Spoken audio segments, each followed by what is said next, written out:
Hello, Liana. This is Uh, I'm Kaushlendra Tinggi, the current program manager for the Boardlog Fellowship Program at the USDA. Oh, welcome. Welcome to our spot. Oh my goodness. Thank you Yes, for joining us Debbie today. it's nice to see Debbie forwarded information about your presentation. So I decided, okay, let me meet with you. You probably did it Boardlog Fellowship while ago. Yeah, Um, exactly. how are you doing? I'm doing good. Oh, thank you. Apologies for being so impolite. How are you? I am doing good. Let me see if I can turn the video on. Yes, please. Hi. Yeah, so great to see you, Miss. I joined USDA last year. Oh, okay. So you have been, what is the area of your work?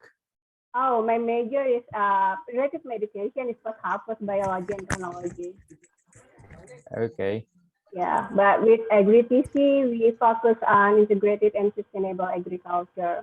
Still related to harvest, like branch of it, harvest. nice. Before joining FAS, I was a principal scientist at Kerry.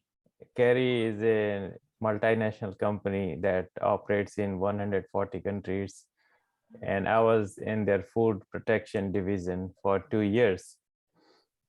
So I was working on developing technologies for food safety and preservation for a variety of products, and some Oh, products are in market. And before that, I was faculty at the West Virginia University for 10 years. So oh wow, for 10 years and then you just left. yeah, I Why? mean, I was a tenured faculty, and then I did quite a bit research on sustainability, bioenergy, and related topics. And then I decided, okay, now I need to look what industry does. So I moved into industry.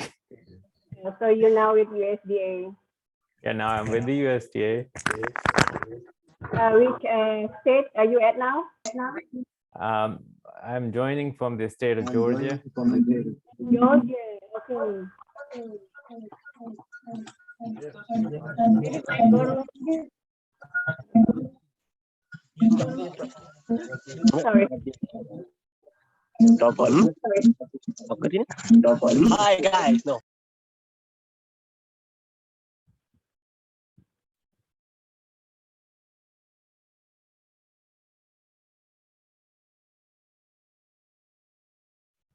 Participant, can you hear me?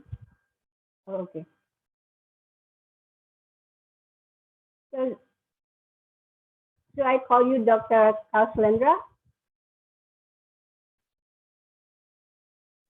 Yeah, you can call me Dr. Tingi, or Dr. Tingi. Kaushlendra is my first name. Oh, okay. Yeah. Thank you for joining us, Dr. Tingi.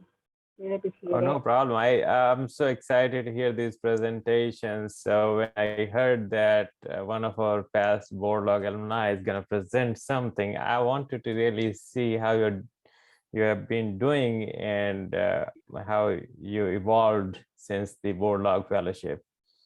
Oh, so it's actually for this virtual, it's not only about me, it's more about AgriTC and Latingan and what we have been working on our coffee. A brief picture of what we've been working on our coffee and vanilla here.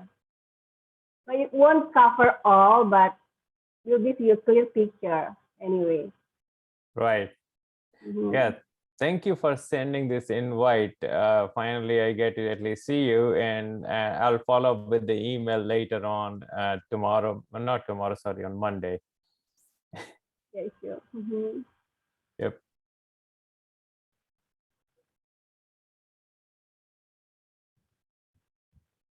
So gonna wait for another couple minutes to let other participants enter the meeting room.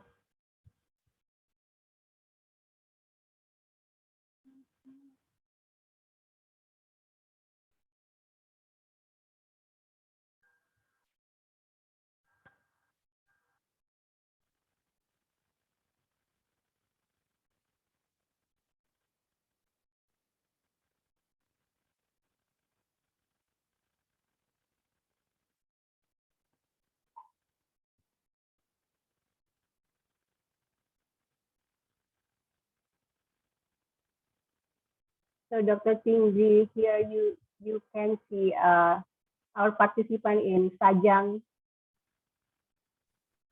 North Lombok. We started this program from this morning, actually, with some trainings and focus group discussions, leading by Agri-Tisi and Latinan.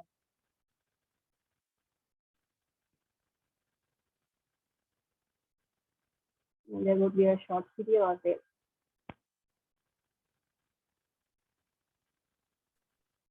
Participants are they mostly coffee growers and processors? They are, yes, coffee growers, processor, roaster, baristas, and coffee lover for sure. Nice. From all over Lombok Island, from North Lombok, Central Lombok, East and West Lombok.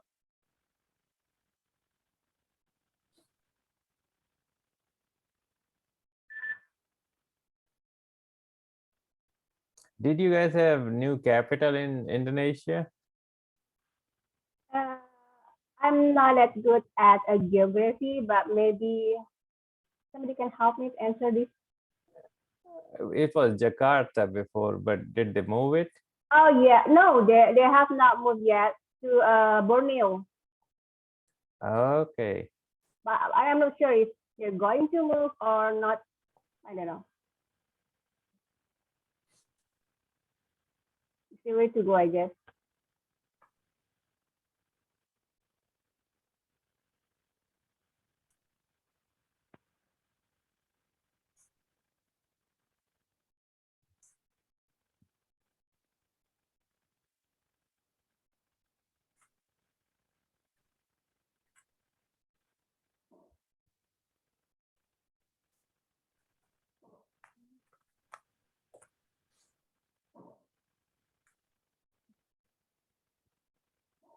We should have 5 minutes before 10 p.m. here.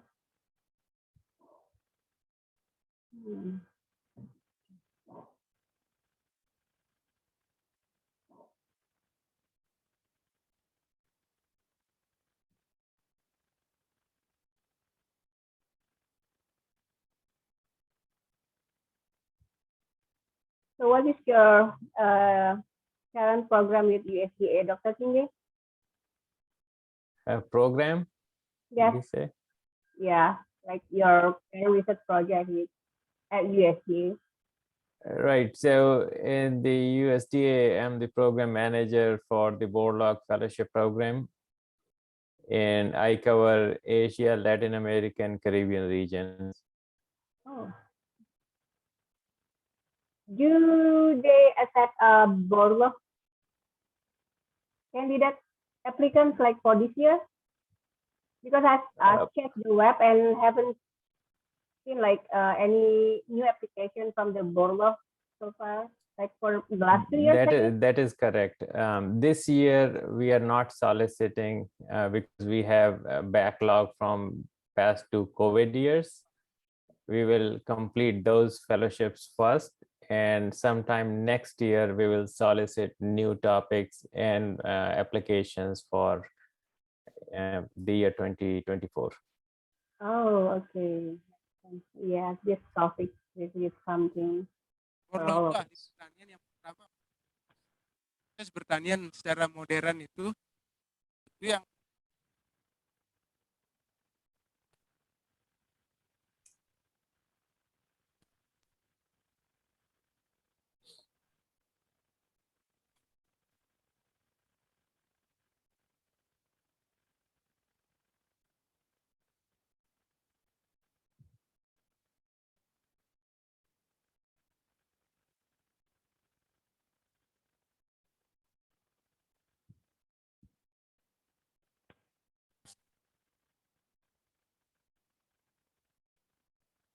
Eric Banner is here with us now, I guess.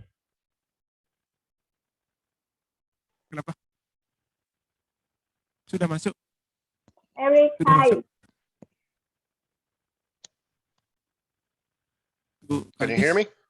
Yes, really. Thank you. How are you? I cannot hear you. Oh, I'm sorry. I can hear you like, I think I can hear you clearly. I think Eric, you might have issue at your end.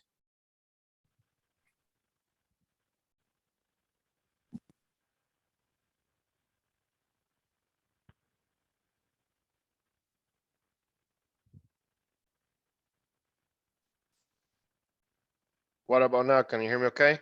yes, very clear. Can you hear me? Yeah, I cannot hear you. Oh, wow.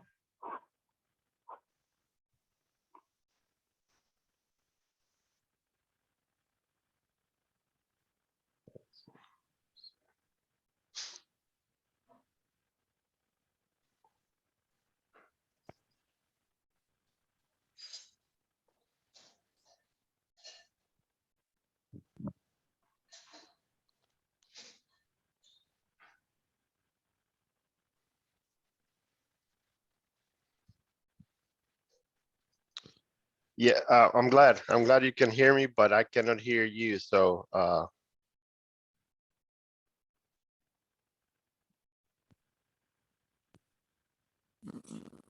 And we welcome Ibu Suryani Eka Wijaya. okay, I can hear you now. Okay, okay, great. Perfect. All right. So you want me to start, or we're waiting for? I think we will wait for another couple minutes. Okay. So that might, especially for speaker to enter the Let me meeting. know. Yeah, sure. Okay. How are Thank you? you. I'm doing good. I'm doing well. Okay. We're from sunny College Station in the morning. I know that it's is it 10 p.m. or 11 p.m. over there? Yeah. Well, we appreciate it because I know it's late for you fellas, and I bet you're tired and ready to go to bed. I'm used to working with US time, so no issue at all. Okay.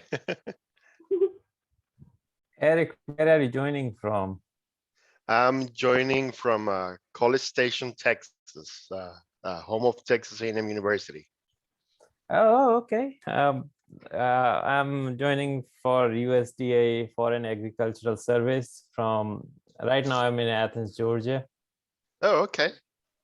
The former director for the center, Dr. Leonardo Lombardini, he is now the department head for the horticulture department at University of Georgia in Athens. Okay, what's his name? Leonardo Lombardini, Dr. Leo. And here I'll type it for you here on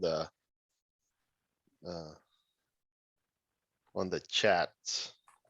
I mean, we sometimes dads and kids play soccer, and there are a few faculty members from horticulture who come there and play with us. Oh, really? I don't know if he plays soccer, but Not him, so his other faculty members. okay, but you might ask him because he was the director for many years for the center. He was the first director for the center. And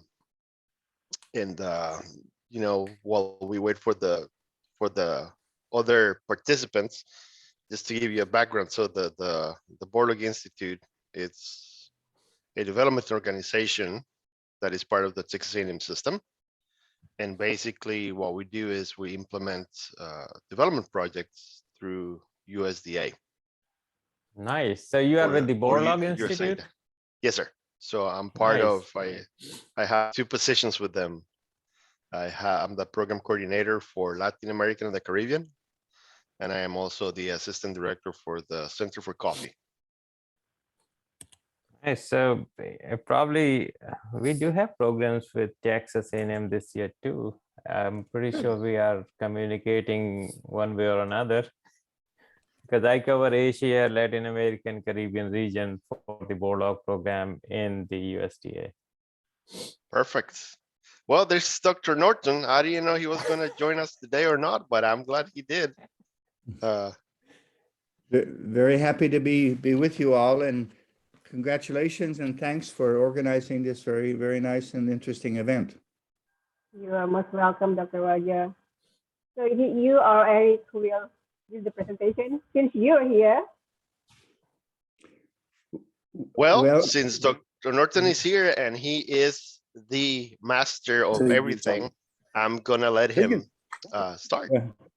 Well, actually, Eric, I think, has organized the presentation well, so I'll let him go ahead. But I don't know if you would like a little bit more background on what we do, or Eric, have you? Yeah, organized if you want to give it a background, because I know, Liana, we have like 15 minutes, right? Yeah, 15 minutes. So I think instead of going through the PowerPoint presentation, we can make an anecdotal of what is it that we do and what is it that we work. So I'll give you a quick summary, and I then let Roger kind of explain more detail. But basically, like I was telling you, we are part of the Texas A&M University system, which is a huge university system, one of the biggest systems, not only in the country, but I would say actually in the world. And the Borlaug Institute, it's after Dr. Borlaug. He was a faculty member back in the time, and so the institute bear his name. Yeah. And the Borlaug, go ahead. Yeah, maybe we can arrange the presentation between you and Dr. Roger Norton later, because I think we're going to start the talk now. Like, let me open the talk first. Sure. I'm sorry for that. Oh, that's fine. So, okay, while waiting for the participant, like, I'll just start this meeting. Is it okay with our participant here? Okay. Yeah, I mean, let me know when I can start then. So, good evening, morning, and afternoon to all participants of Flashing and Agri-Camp 2022. Thank you very much for joining us today, despite the time differences we are facing for the talk, which is about the emergence of Lombok coffee toward a sustainable and integrated global coffee industry. This event is part of two-day camping that started from this morning till tomorrow afternoon. For our participants, maybe you recognize some familiar faces here, especially for our honorable speakers. Let me start with Dr. Renuka Thakur, who is a founder of Global Sustainable Future Networks, where I'm one of the coordinators. AgriTC has been in intensive discussion with Dr. Renuka for the past year, especially in coffee and vanilla related, and this event is also part of our share thought for sustainable coffee and vanilla in Lombok. Also, we have here, I'm so happy, Dr. Roger Norton, Director Coffee Center for Research and Education, Texas A&M University, together with Assistant Director Eric Brenner. Eric, Rodrigo, and AgriTC have also been in touch for the last 3 years, especially when AgriTC just started mapping all potential and issue related our coffee and vanilla here. And then we have Dr. Irwin Gonzalez, who is a post-harvest engineering specialist in cooperative extension, UC Davis Coffee Center. Dr. Irwin Gonzalez has been very helpful in giving his feedback for any question raised on our end. For drying techniques of bean in particular, I guess. Then we have Professor Julian Hayes, Head of School of Food and Technology with discipline in post-harvest biology from Massey University in New Zealand, who unfortunately cannot join us here, but he already sent us his Zoom recording for the talk. Prof. Julian is also a young professor at my home university, Universitas of Mataram, so he knows a bit and well about agriculture and horticulture potential in Lombok. For all the support we have from this speaker, we thank you very much. Last but not least, I think we have here Ibu Suryani Eka Wijaya. Please correct me if I'm wrong. As the representative government of Nusa Tenggara Barat. Ibu Suryani Eka Wijaya, can you please unmute your speaker? Yes. Is it correct that Assalamualaikum warahmatullahi wabarakatuh. Yes, my name is Eka. I work for the government, provincial government at the Development Planning Agency. Hello. Okay, so you are going to everyone give today, talk on behalf especially of Governor of Nusa Tenggara Barat, right? yes, I work for the government at the Okay, thank you. Development Planning Agency. Okay. So now please let me introduce myself, some of our team, and a brief role of this talk. I'm Liliana, co-founder and director of AgriTC. I'm here with Bapak Munir, founder of AgriTC, Agriculture Training and Consulting, a nonprofit organization established in 2013, focused on integrated and sustainable agriculture. We have here also Bapak Yazid, who is an IT specialist working for Max Brown, like I'm sorry, I have to read my notes, working on GIS and remote sensing, special analysis, drone for conservation. He's an alumna of Ohio University, majoring in physics, focus interest in visual ethnography, and James Cook University for interdisciplinary programs, majoring in development practice, focus interest in integrated landscape management. Bapak Yazid and AgriTC have been working together for years, and we are very happy to have him here. Also with us is Bapak Iskandar, who is a coffee processor and the owner of Lasingan Coffee brand, and Bapak Tio, who is together with Bapak Munir running the Agri Mitra as a business company under the umbrella of AgriTC. And not to mention that we have so many people behind us who volunteering themselves for this event. Many thanks to them. And for the rules, so AgriTC, we will present you a short video compilation of what we have been working on our coffee here. Then we will have up to 20 minutes of presentation for each speaker. We will hear all the presentation before coming with Q&A. It's going to be in English, but participants from Indonesia can also speak in Bahasa, then we will interpret it. You can raise your hands or type in the chat box. For the question to Prof. Julian, I will send it to him, and please leave me your email so that I can pass the answer on to you. So now, please let us present your compilation of our work in coffee, and don't forget to have your coffee along this talk with us.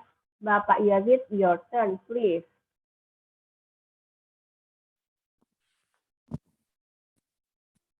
Thank you, Diana, and hello, everyone. Yeah, my name is Yazid. I'm a part of AgriTC. So right now, we are organizing AgriCamp. It's 2 days camp activities, focusing on talking about coffee from the seedlings up to processing post-harvesting. So yeah, we start the camp today. So I can just give an overview of what we've done today. So there are around 40 people who join us in these activities. So I can just share some footage of what we have done so far. I'm sorry, this is just a rough cut because I just took the footage today and I don't really have time to edit it thoroughly, so I can just show you the rough cut of the footage. So this is a farm that we about to manage around this village. So it's yeah, it's a training farm basically. We have around 1.5 hectare of land. We're collaborating with local farmer in Sembalun village. So we plan to manage a training farm in this farm area. So this this. So we just start building a small greenhouse for seedling plastic. So this is just progress, how we started the initiative of building the training farm.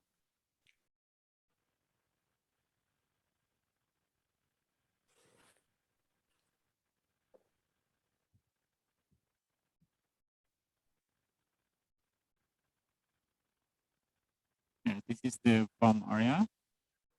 So currently there are like 12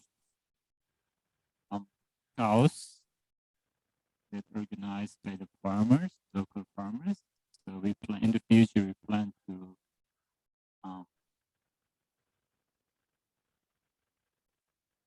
biofertilizer out of those organic waste produced by. Excuse me.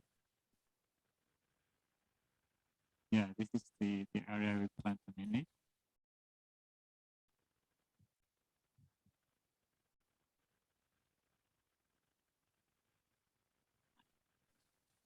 So this is one of activities that we have just done currently. So we're planting the seedlings.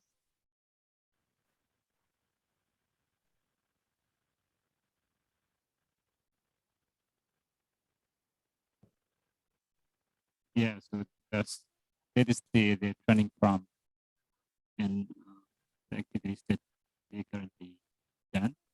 So this is the agri camp that we organized. We started this morning by discussing or providing the overview of the camp activities, and we have some discussion also with the participants. And this is the field activities, talking about how to select the best seeds from the farm. And this is what we've done with the local farmer. And we also, by the afternoon, we also introduce some tools that we will use on doing the after harvest processing. So I think that's all we've done today, and tomorrow we plan to do some other things like processing the green beans. And I think that's it. Diana, Okay. come back to you. Yes. Thank So very you much. want to stop the video right now here?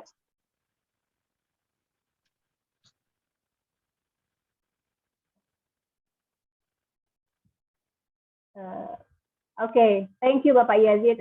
What a nice video. And we hope you all now can have a clear picture of our programs. Today, I'm very happy that AgriTC, in collaboration with Global Sustainable Future Network, have officially launched the Twinning Seed program, in which every coffee farmer here will contribute to give 2 handfuls of coffee seeds, and for every 2 coffee seeds will be given to other farmers who need it the most. Thank you, Dr. Renuka Tako, for this program, for the Twinning Seed program. And please have patience with any question and feedback, as we're going to have a series of presentations from our speakers. But let's give the first speech to Ibu Eka on behalf of Governor Nusa Tenggara Barat. Ibu Eka is still here. Please, times and place are yours. Hello. Yeah, thank you very much for this opportunity. On behalf of the head of the Development Planning Agency, we are very happy to join this event. This is very important because we can learn how we can actually work together, getting more insight and main ideas actually about how we can perform a very good or workable policies that we can turn into a good planning.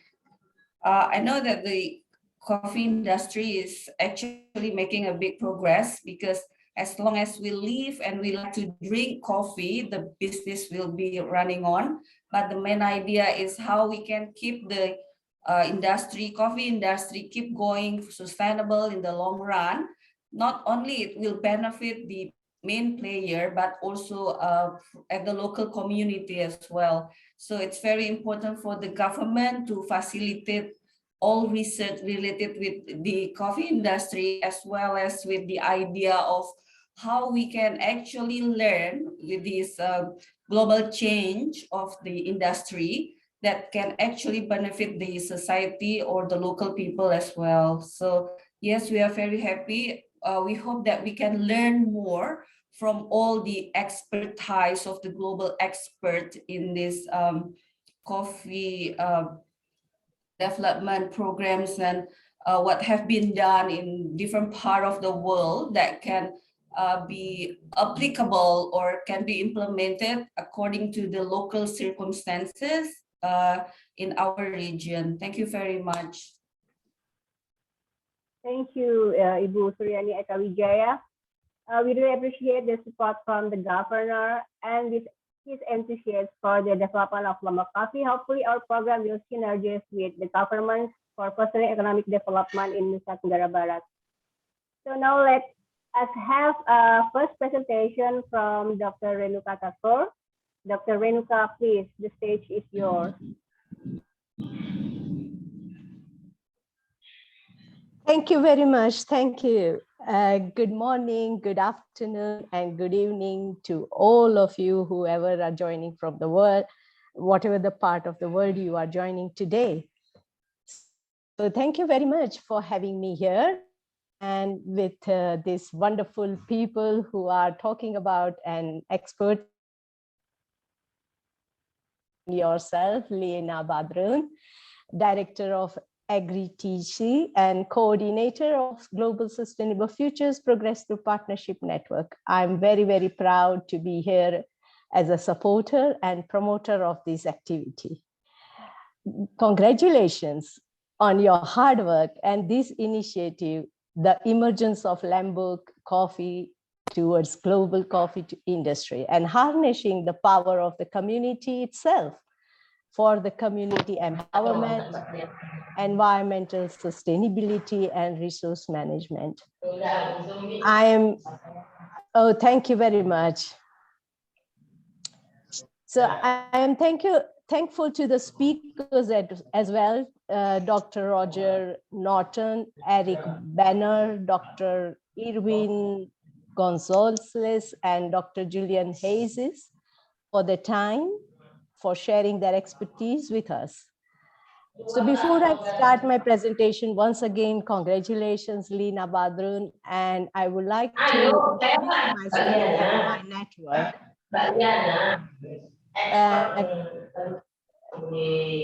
Can anyone else who is not speaking can mute their mic, please? Thank you. Yes, please, all participants unmute your speaker, please.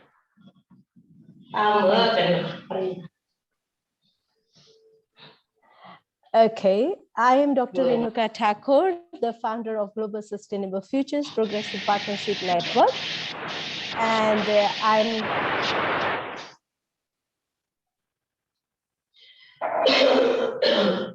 maybe it is Yulfei. Can you mute your mic, please? And anyone else who? Yeah, thank you very much. Okay, so no, please stay on the first slide. Thank you. Yeah, I'm Dr. Renuka Thakur, founder of Global Sustainable Futures Progressive Partnership Network, and I reside in UK. But our network is global. It is joined by 1,700 coordinators from 133 countries. And the aim of this network is to support and provide opportunities for free, transparent, worldwide communication and engagement and mobility. We provide this platform for everyone to share their initiatives for sustainable practices with the core objective of no one leave behind, like leaving no one behind. And that is the core objective of the Sustainable Development Goals as well. So we have adopted Sustainable Development Goals as our framework. And so if you are not familiarized with SDGs, please get yourself familiarized to this concept, as it is the concept for the people and by the people. And we want to essentially emphasize the importance of this SDG, because that is the way we can collaborate with each other and we can co-create our sustainable futures. So, and we do many, many activities, and this is an excellent example of our one of the activity to contribute to community empowerment, environment sustainability, and resource management, as already highlighted by Lena. Okay, please move to the second slide. Thank you. So first of all, I would like you to introduce to the global issues of climate change, where population is playing a bigger role. Also increased demand of use of agriculture products as a whole, and especially for the coffee products and coffee itself. So first of all, the global issues like climate change, there is an increased demand, not only for the coffee and coffee products, but for the agriculture industry as well, as I mentioned. And then also there is a changing pattern of diets. People are becoming more sophisticated. They want coffee every morning on their table. It is good, as already mentioned before, that yes, it brings us economy and it also brings us business who are in coffee. However, we need to be very careful about it, because the coffee production or the agriculture production itself will be struggling to keep up the coffee yields due to this climate change. And many parts of the world, ocean health declines and natural resources declines with the soil, water, and biodiversity. They are stretched dangerously thin, and this all will impact our agriculture sector. So next, please. In 2020, next slide, please. Yeah, thank you.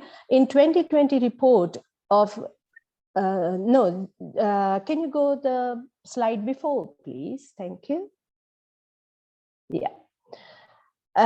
690 million people, so that is 8.9% of global population has grown. However, 60 million people in this nearly 5 years we have seen that they remain hungry. So the food security challenge is so high that we all need to think about it. And we need to produce 70% more food by 2050 to feed the estimated 9 billion population of the world. So challenge is intensified again due to the extreme vulnerability of agriculture. Climate change has brought negative impacts on already and we already feel them. For example, increasing temperature, weather variability, shifting agroeconomic boundaries, and invasive crops and pests, and many frequent extreme weathers are felt. They are felt on farms, they are felt on crop yields, they are the nutrition yields of the major cereals, and lowering livestock productivity. So the climate change is impacting our agriculture and the food availability. Next, please. And the problem also works in reverse.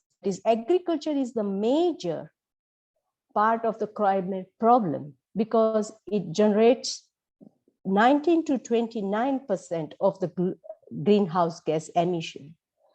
And without action, what particular percentage could rise substantially as other sectors reduce? That is, 1/3 of the food produced globally is either lost or wasted.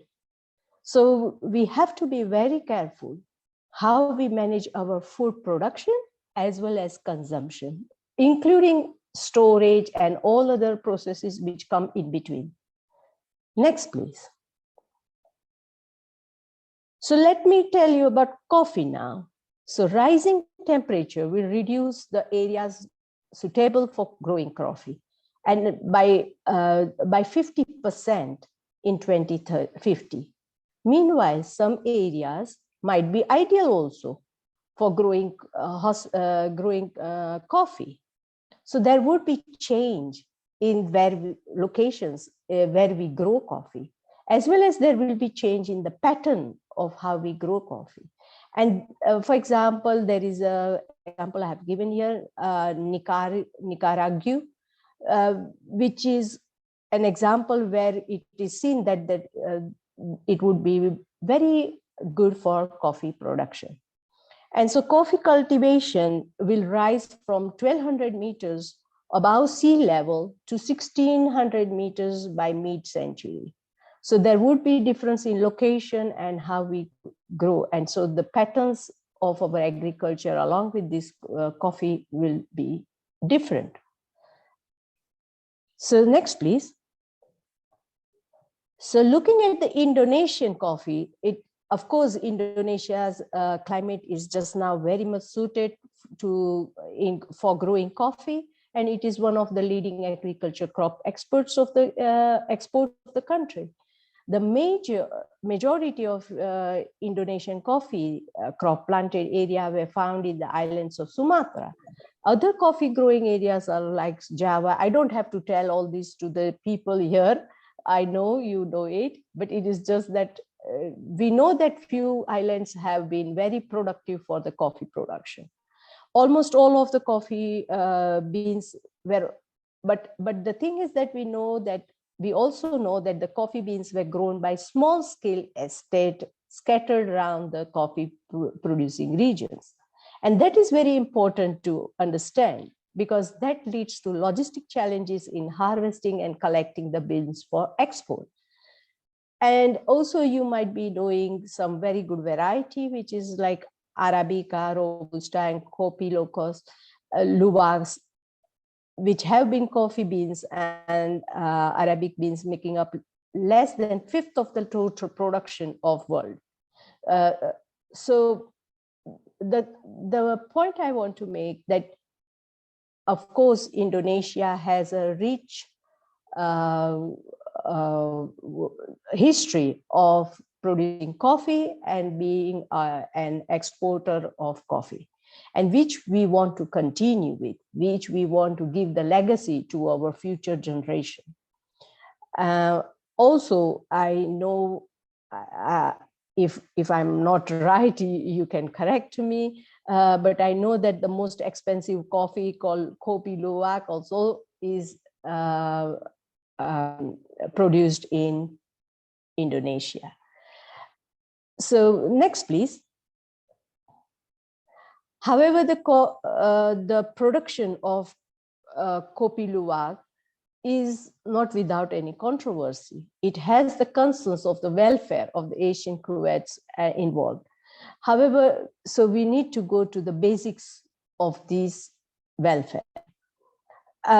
Also, it is an expensive coffee due to its uncommon method of producing the coffee. I know a little bit about it. It is digested by civet cats, and then feces of this cat are collected, processed, and sold.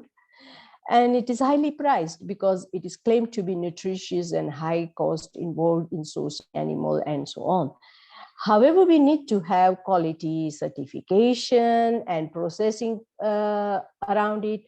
And this all brings expenses to the processes. And also during that, we need to look at the people's welfare, whether it is appropriate for them to go in wild and find this and work with it with the proper health and safety measures. So next, please. So now I come to the approach of sustainable development. So what I mean by that? Sustainable development concept that has been proposed to offer alternative development pathways. okay, which means that traditional development pathways have failed in providing us sustainable development, and therefore we need some transformation. And this is the prominent driver of reducing energy use, carbon emissions, and impacts on climate change. In the event, the concept has been highly reorganized and debated, like since 1972, since the sustainable development concept has been, highly or coined.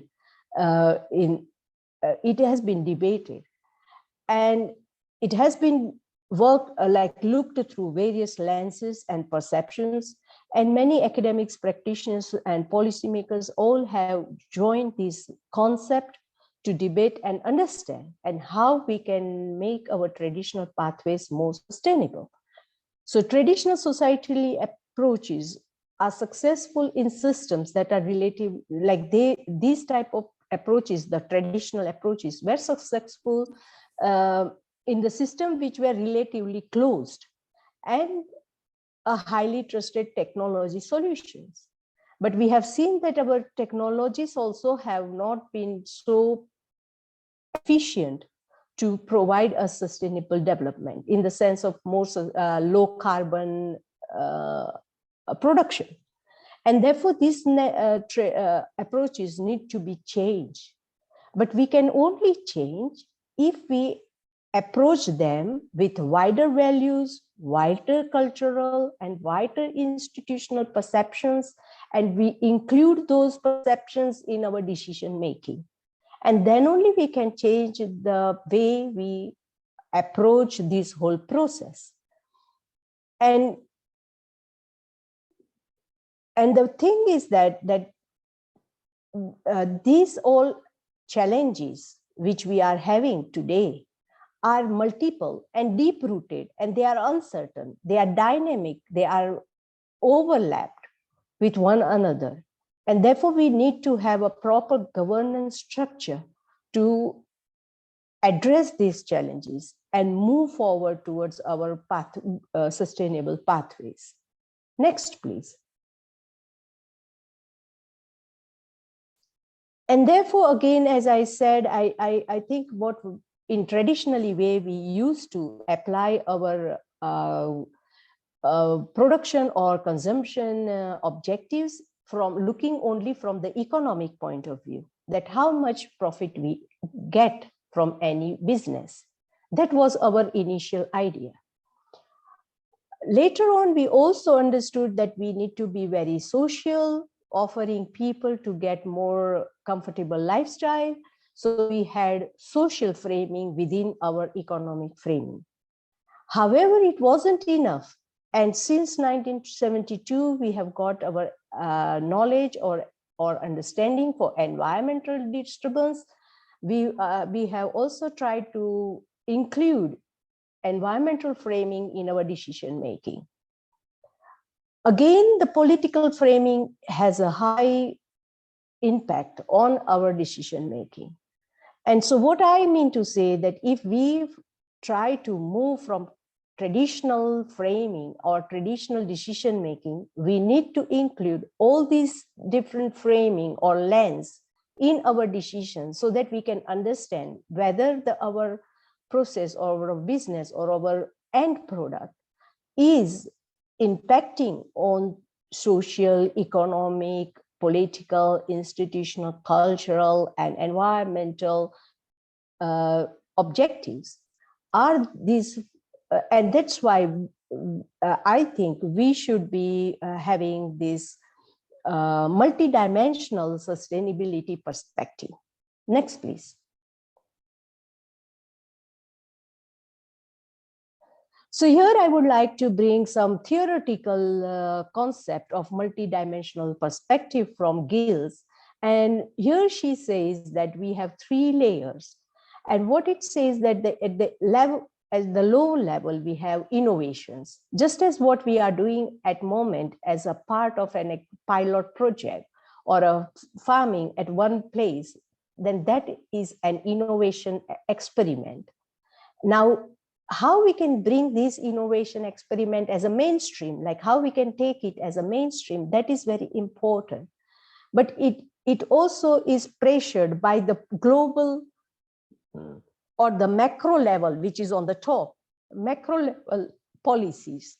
That what are the policies? And I can say that it is a correct time, because the globally we are understanding that yes, we need to move from the traditional pathways to sustainable pathways. The global policies also are saying that yes, we need to do some sustainable farming, and therefore we need to bring all the global ideas back to that our marketplace, that is at the middle level. And so if our innovation are aligned with those global ideas, then only it can go, it can flourish at the middle level, which is mainstream. So next, please. And this figure actually shows that at the lower level, we have several innovations going on, which is one of the innovation which is today we are talking about is one of our innovation. But if we have multiple innovations like this, then we can form a market of mainstream. So that is at a larger scale. We can take it at a larger scale. And it will be aligned with the global sustainable practices. And so we will be more suited for the market or a mainstreaming. Next, please. I also believe in complex adaptive system, and especially the complex adaptive system says here that there are three parts of a system. One is system agents, which are we, as well as there is a human and non-human elements in systems. For example, system agents, they work as a system agents. So for example, let us take the example of this itself today, what we are sharing here all together. So Lina is one agent, you farmers are one agent, and for example, the producers or the landlords are one agent. So we all work as an agent, but we also have some sort of targets or policies, and they are non-human agents, which allow us or which interact with us and which allow us to do some actions.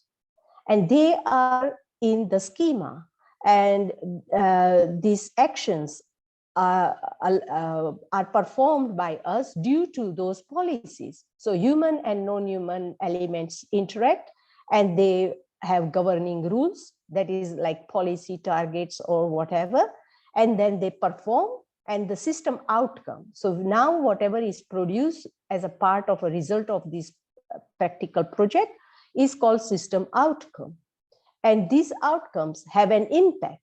And that is what I say, that this impact should be social, economy, environmental, which I explained in earlier slide. So this is just a theoretical concept which I wanted to share with you. Next, please. So this is a very maybe complex figure if you think, but however, what I have done here, I have integrated this social technical system, which I explained you 2 slides before, and the complex adaptive system, which I explained you 1 slide before, and I have brought, yeah? I'm sorry, but you still have like 3 more minutes. I'm so sorry. Yeah, so I will complete quickly, yeah? So I just want to have some theoretical background that why we are doing these practical examples. These practical examples are rooted in theoretical research, and they would help us to move forward. Anyway, I will go to my actually the last slide, like slide 15, and I want to say on, yeah, we will skip this one and the next one. Yeah, exactly. No, the last one, please. Yeah, and then so when Lina mentioned to me that she was speaking to the coffee farmers, and she and I both were very thrilled to understand the readiness of the farmers and the team. And the earliest possible time, she said it would be start making the videos in March. But I think that is not the point here. Your point is that you have made a very good start, and I like it and I appreciate it. And I'm very much excited because there is an involvement of the community and education through scientific facts about harvesting and twinning seed and seeding, nursery management skill, and so on. So I'm particularly excited about the emphasis on the women empowerment, because women are central in changing the way we approach our sustainable futures. And empirical evidence have also shown that women can influence their family, neighborhood, and community, as well as there is a case showing that the economy will benefit if we realize the woman's power in their contribution to economy. And so it is very important to have the societal buy-in for this woman environment. And the objective of this agri-camp is to boost the Indonesian farmer on how to create a sustainable environment for their coffee orchard and improve their coffee quality. And that is what I like it. And it is also a smallholder coffee community and vision and mission to grow big within the sustainable smart agriculture approach. I'm wishing for all of you a very, very good luck, and not only good luck, but good success for this project.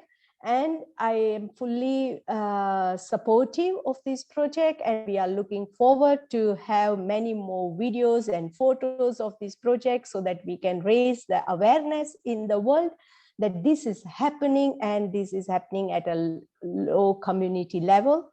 I will be also in touch with Lina to see how we can improve the funding or the support system for this project. Thank you very much for having me, Lina. I am very much excited, and I have put all my social links here on this slide. So whenever you share the slides with people in a PDF form, please do that. And all of you are welcome to engage with me. Thank you very much.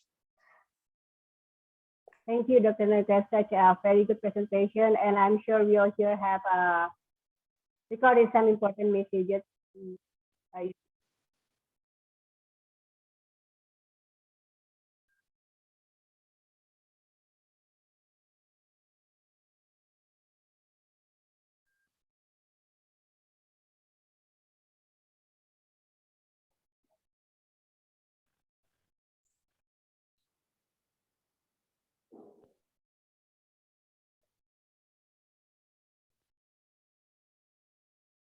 Sorry, Lina, I can't hear you. What happened?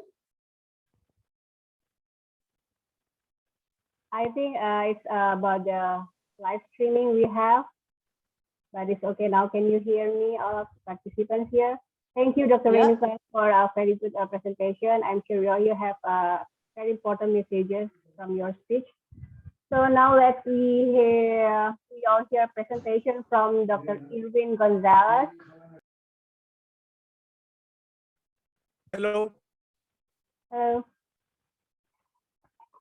can everybody hear me? Yes, Dr. Irwin, yes. Yes, I see some thumbs up. That's good. Thank you very much for this invitation. First, I wanted to say good morning, and like everybody else is saying, good morning, good afternoon, and good evening. That is the new beauty now of Zoom. We are as close as my closest colleagues here for the past couple of years, thanks to Mother Earth, I guess, and the jokes that she plays on us. So with that said, I wanted to start by introducing myself. While I'm introducing myself, I'll start sharing my screen here so that I can start talking about my project. 2 seconds. I believe, Liana, that I am disabled to share my screen. If you could allow me to do that, please, by assigning me as a co-host or whatever you prefer. Yes, we are working on it. Thank you. Well, perfect. Then I'll start by introducing myself. First, nice to meet everybody here in this call. Again, my name is Erwin Ronaldo Doniz Gonzalez. I am currently a professor in cooperative extension in the Department of Biological and Ag Engineering in the University of California, Davis. But I am also the Latin American representative for the Coffee Center at UC Davis. It's a new center which we emulated similar to, or we designed it similarly to how we structured the Post-Harvest Technology Center at UC Davis. I'm also the current associate director of the Post-Harvest Technology Center at UC Davis. So we have that know-how from that institution that we've learned for many, many years. The purpose of the Coffee Center, or our vision, is to develop state-of-the-art research in multidisciplinary topics. The University of California, Davis is one of the best, if not the best, ag engineering university in the world. Actually, we were ranked as second in the world at this time.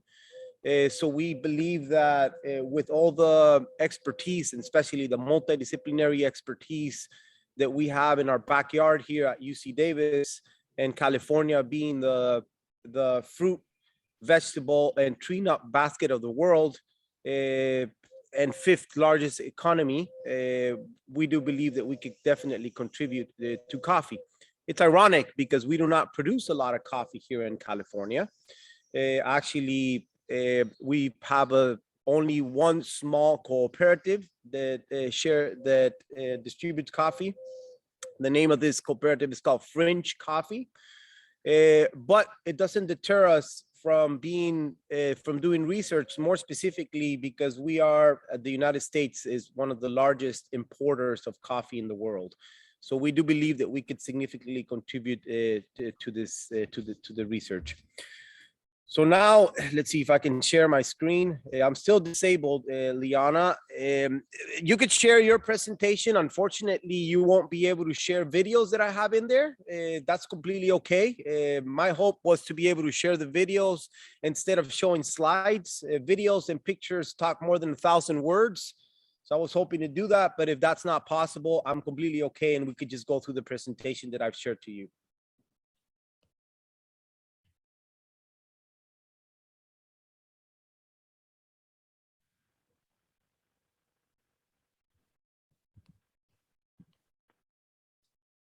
But Liana, can you make Mr. Irwin as a co-host?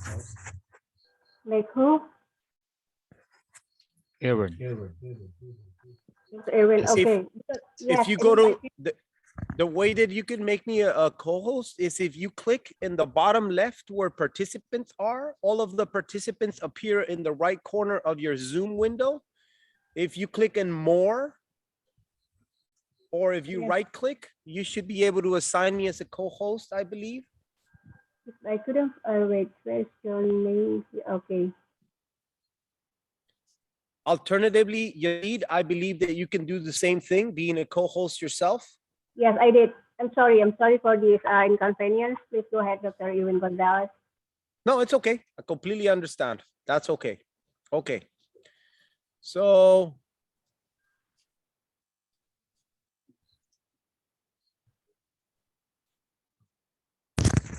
I can't do it from my.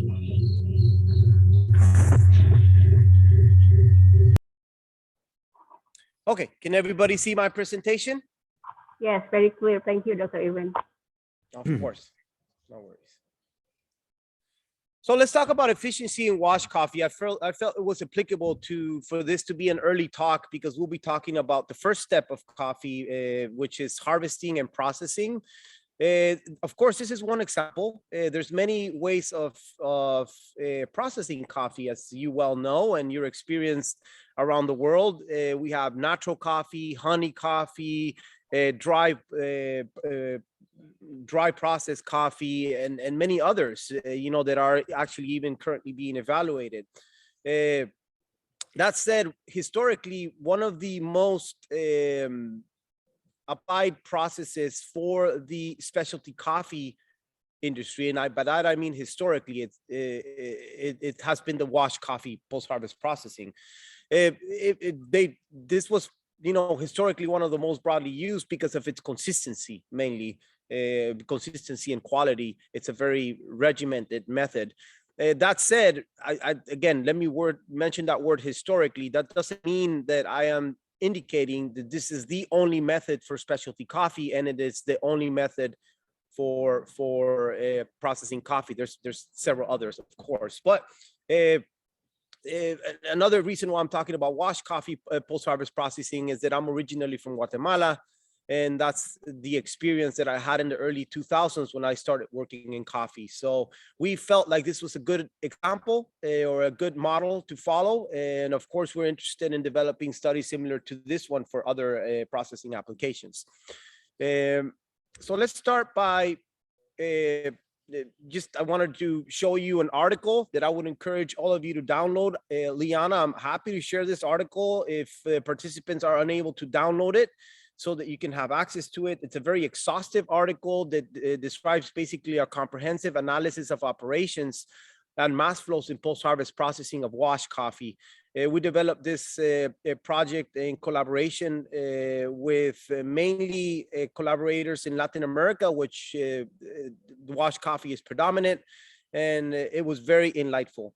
These are the different topics for my talk today. I'll start by basically justifying why did we perform this study.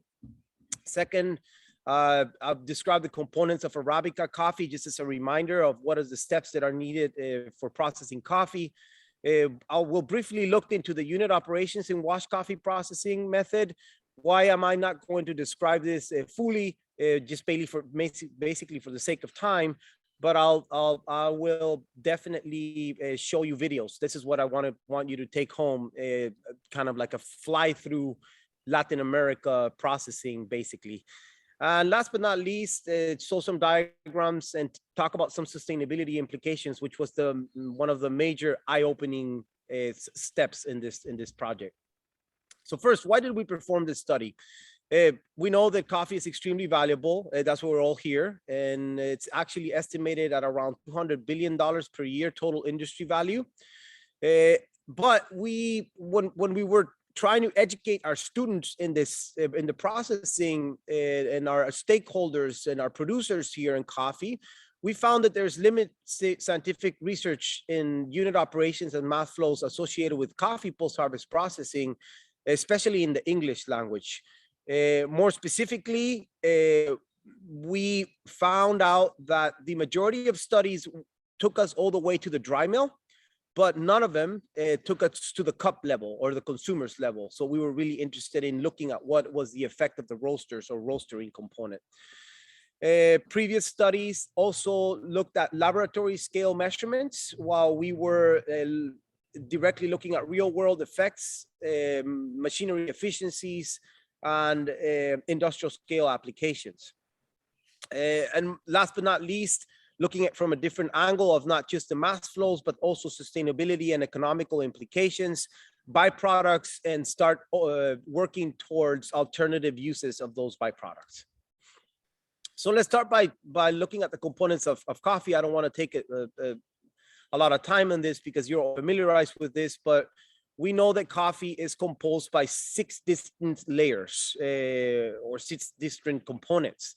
And we start with the skin. The skin of the coffee as it matures, it changes from bright green up to like bright red and or different colors like orange and or yellow, depending on the variety.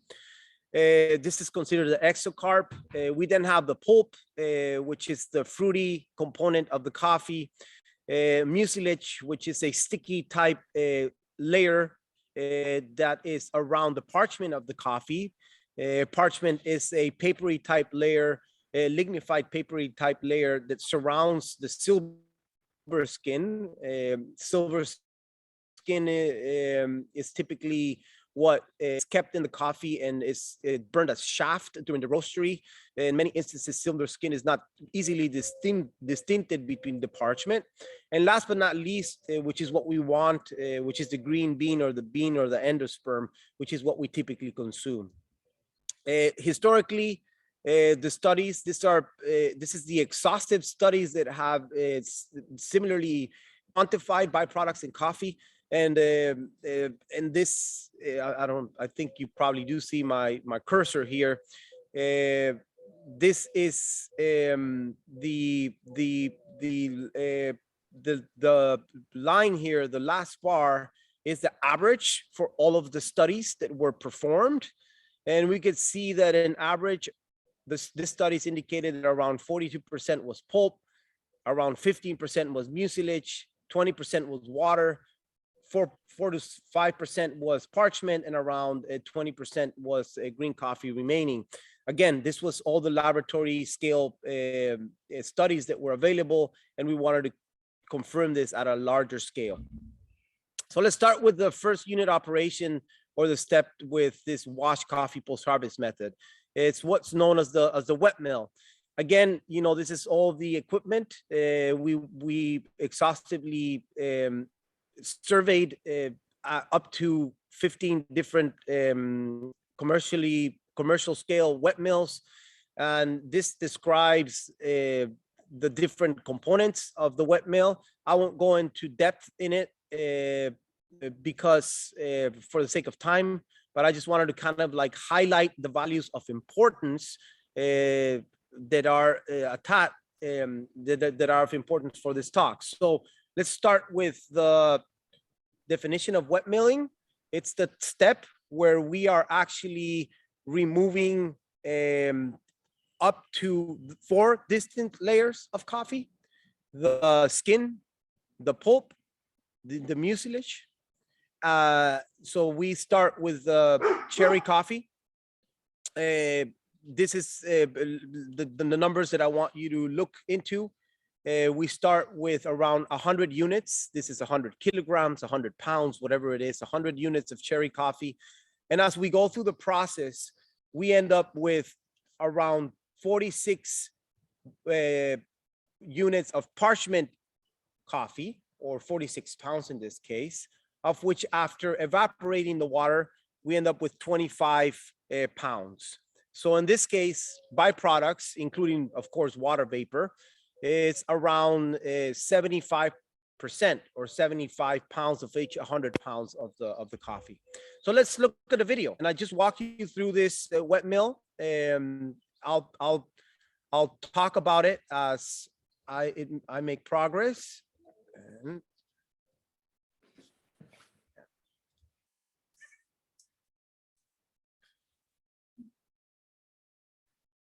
so first, it starts with harvest, of course. Every single coffee at this time, especially for the specialty coffee industry, is harvested by hand. They're already making some selection based on maturity, on their color, as you could see here. Harvesters, a good harvester can harvest up to like 100 units or 100 pounds of coffee every day. It's a tough job.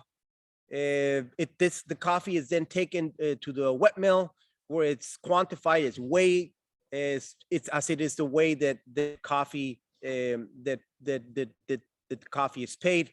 This is then sent to the siphons, where fresh water is added to the coffee.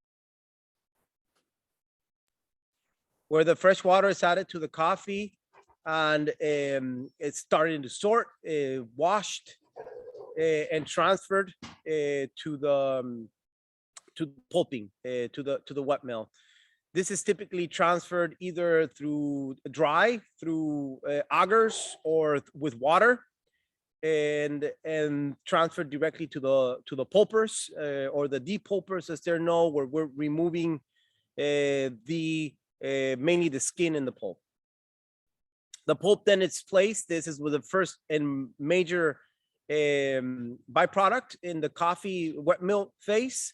The pulp and the skin is then placed in different locations depending on the wet mill.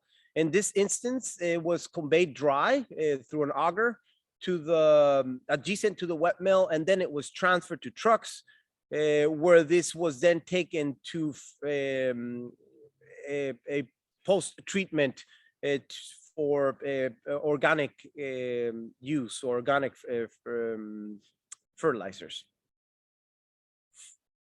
So we can see here.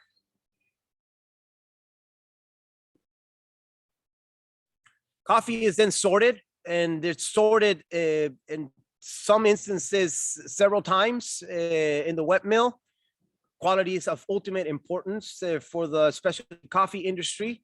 In this case, it's sorting by size. Beans that are larger are more appealing, and consistency and size is also very important, especially for the roasters. Coffee is then transferred to fermentation tanks, as they're known. These fermentation tanks are of different materials. We can see here that it's surrounded by tiles. That's for consistency and cleanliness, of which coffee is fermented for up to 72 hours, depending on the conditions, environmental conditions. Coffee is fermented with the intention of removing the mucilage. That's the other distinct layer that I mentioned. This mucilage can also be removed mechanically through the mucilizers. Mechanical means, but typically in the wash method, it's through fermentation and degradation. This coffee is then transferred to the channels, sorting channels by density, as we will see right here. Again, another sorting step that is important on both density and size, so for activity to float, as we can see here in the channels. Last but not least, the coffee is one more time washed with clean water, as it's seen here, to remove any remnant pulp, contaminants, mucilage, and have a clean, wet parchment. As you can remember, this is around 45 units or 45 pounds from its original number of 100 units of cherry coffee. This is dryers, mechanical bin dryers that are utilized in this location. Alternatively, you can also use, or actually that's not the right order. Alternatively, you could use mechanical dryers. They're typically not used in place, but there's patio drying or sun drying majority, which we are showing right here. And there's other types of dryers too that come later that I'll show you later, which are called guardiolas or drum dryers. So there's 3 different methods of drying coffee: 1, solar; 2, conventional bin dryers; and 3, guardiolas. Those are at least the most common in Latin America. These are the guardiolas or the drum dryers.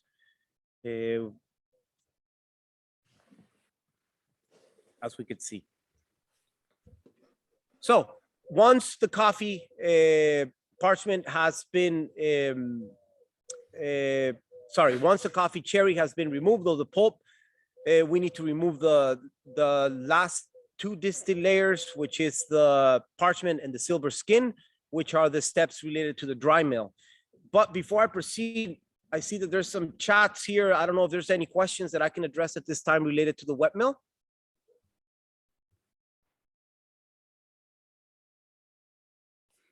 Okay, I guess there's none. Let me just check. Okay. Okay, doesn't seem like there's any questions. Thank you for the nice words of welcoming. We have here the dry mill now. What is this type of the dry mill? As I said, you go through all these steps and all this exercise just basically to remove the parchment and sort the coffee based on its quality. So let's look at the major numbers at this point.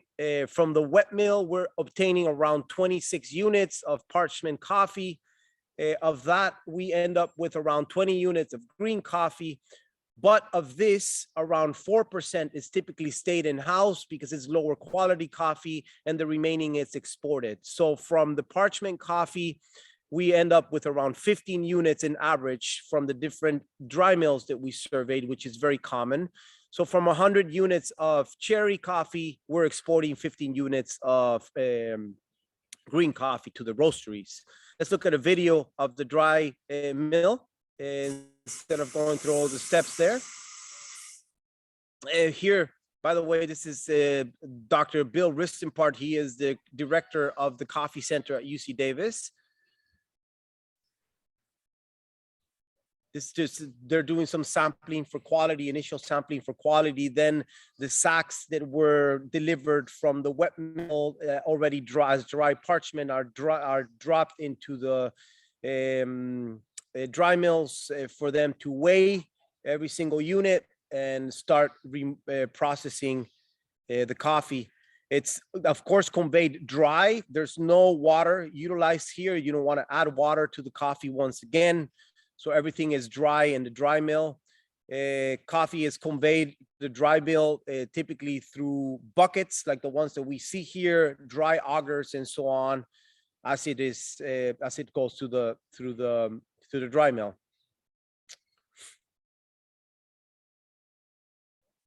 There is many steps during the dry mill, especially to remove foreign matter, heavy and light foreign matter, rocks,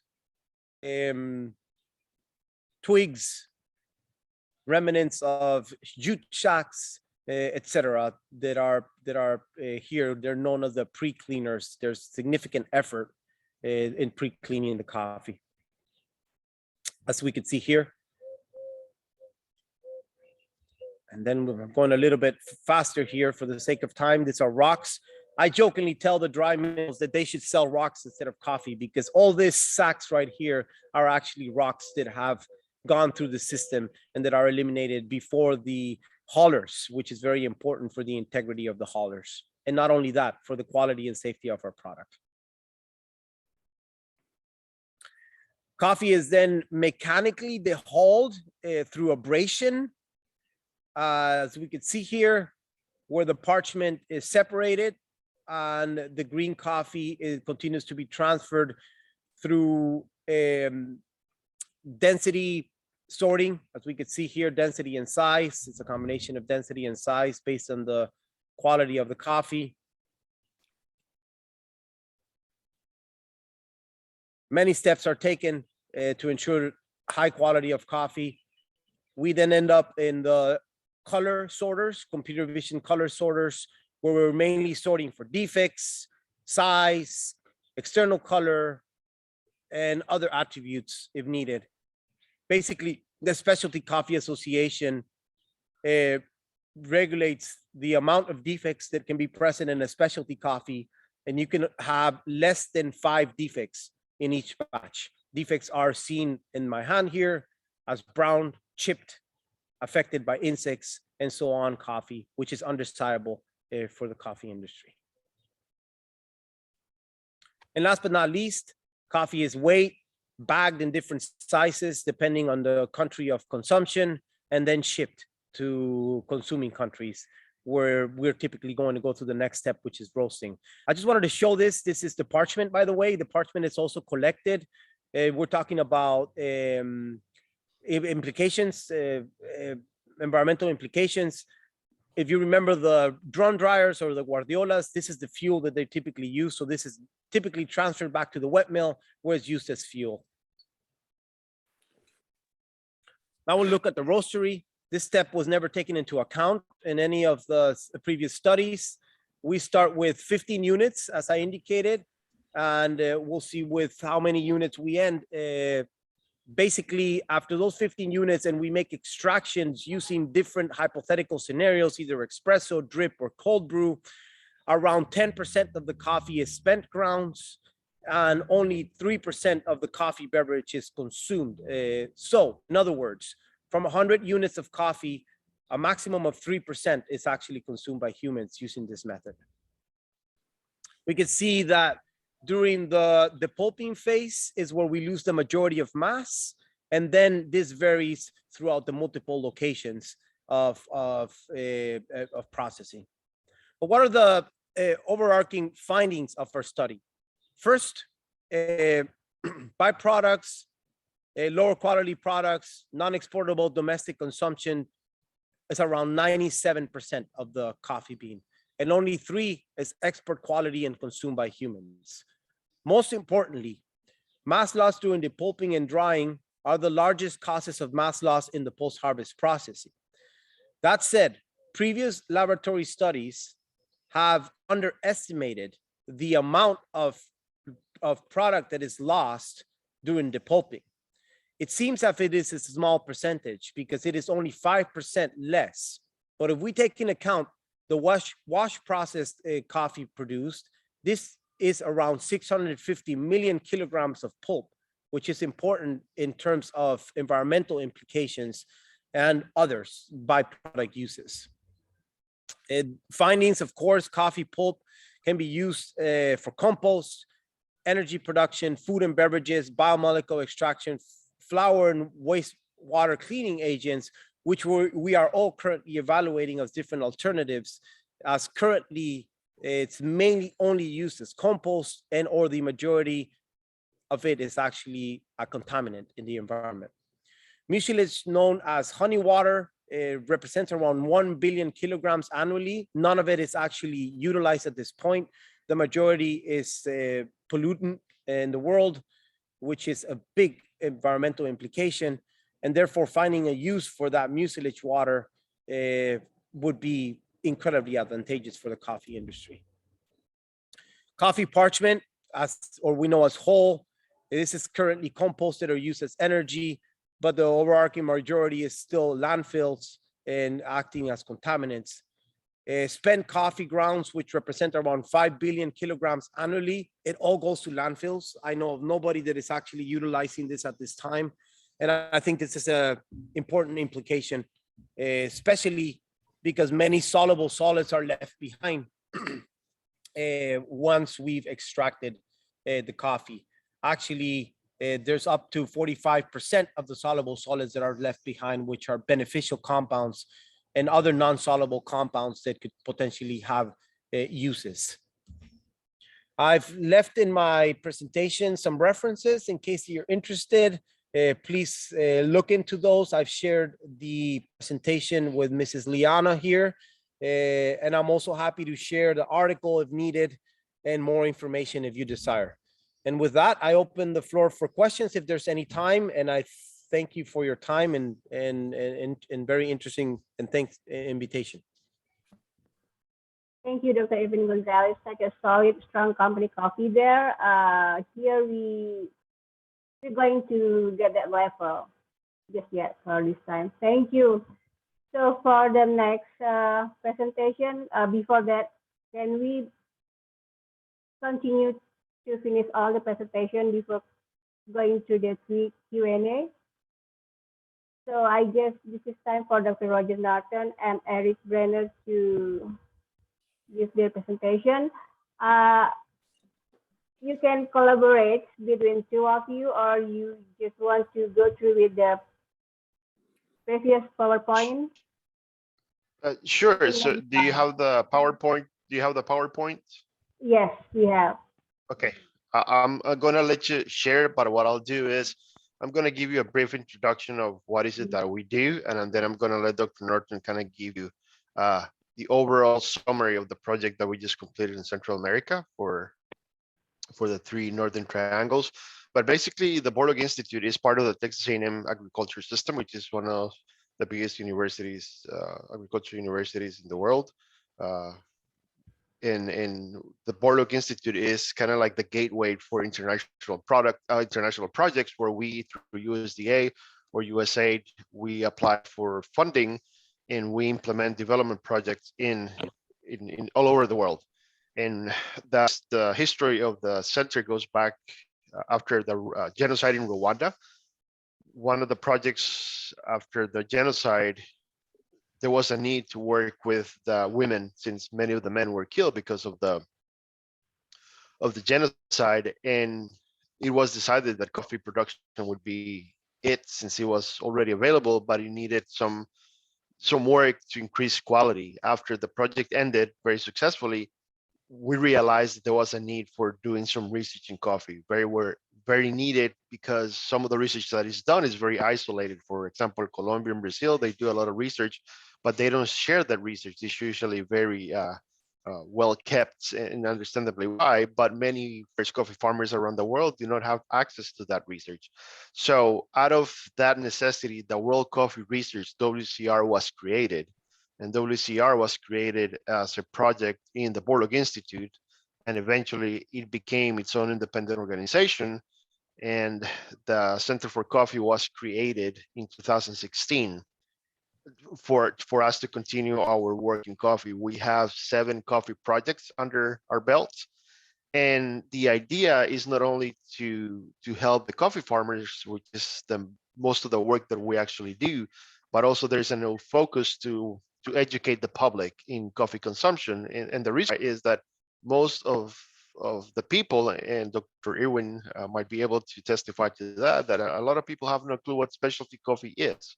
And specialty coffee tends to sell for higher prices, and that is something that is more helpful for the coffee farmers. But the problem that we're having here, at least in the US, is that lack of information or that lack of knowledge kind of helps itself to create this culture that coffee is just coffee when it's really not. Coffee is extremely complex, but if we spend more time educating the public and exposing them to how complex coffee is, and they understand that there's different flavors based on the processing, whether it's a natural or honey or a wash process, and how the roasting component is going to affect flavor, and how the brewing method is going to affect the quality of the water that you use.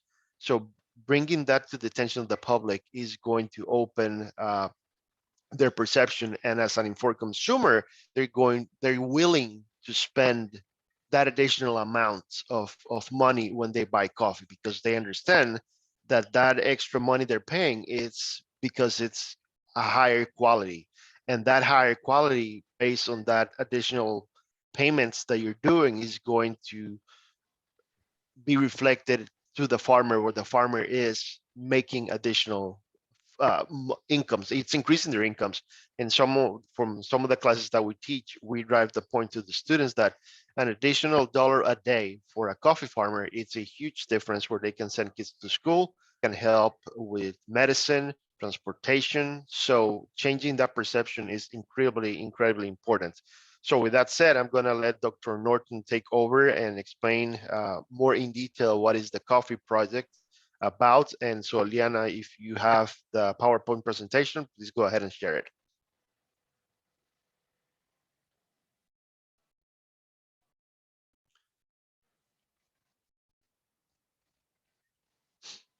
Well, while the PowerPoint is coming up, thank you, Liana. Thank you all. And as previous commentators have said, good morning, good afternoon, good evening.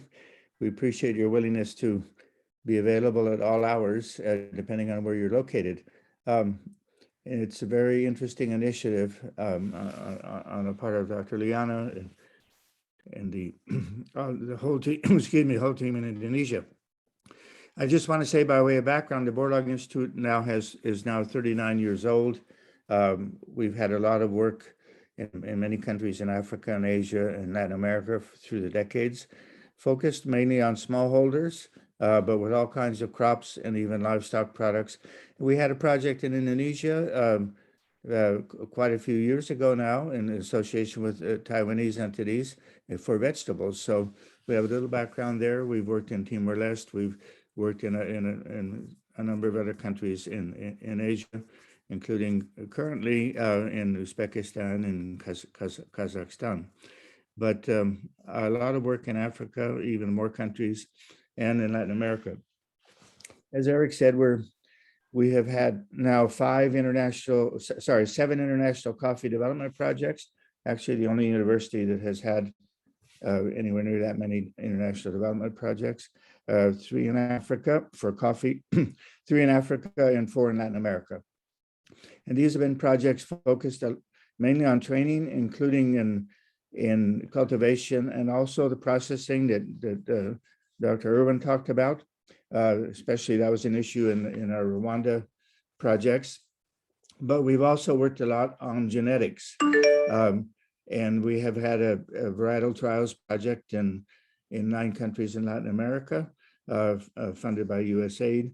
And we work extensively on getting appropriate planting material for producers, because we found that an issue for many producers is that they will say they have a certain variety of coffee, and Katuai, Pacamara, whatever.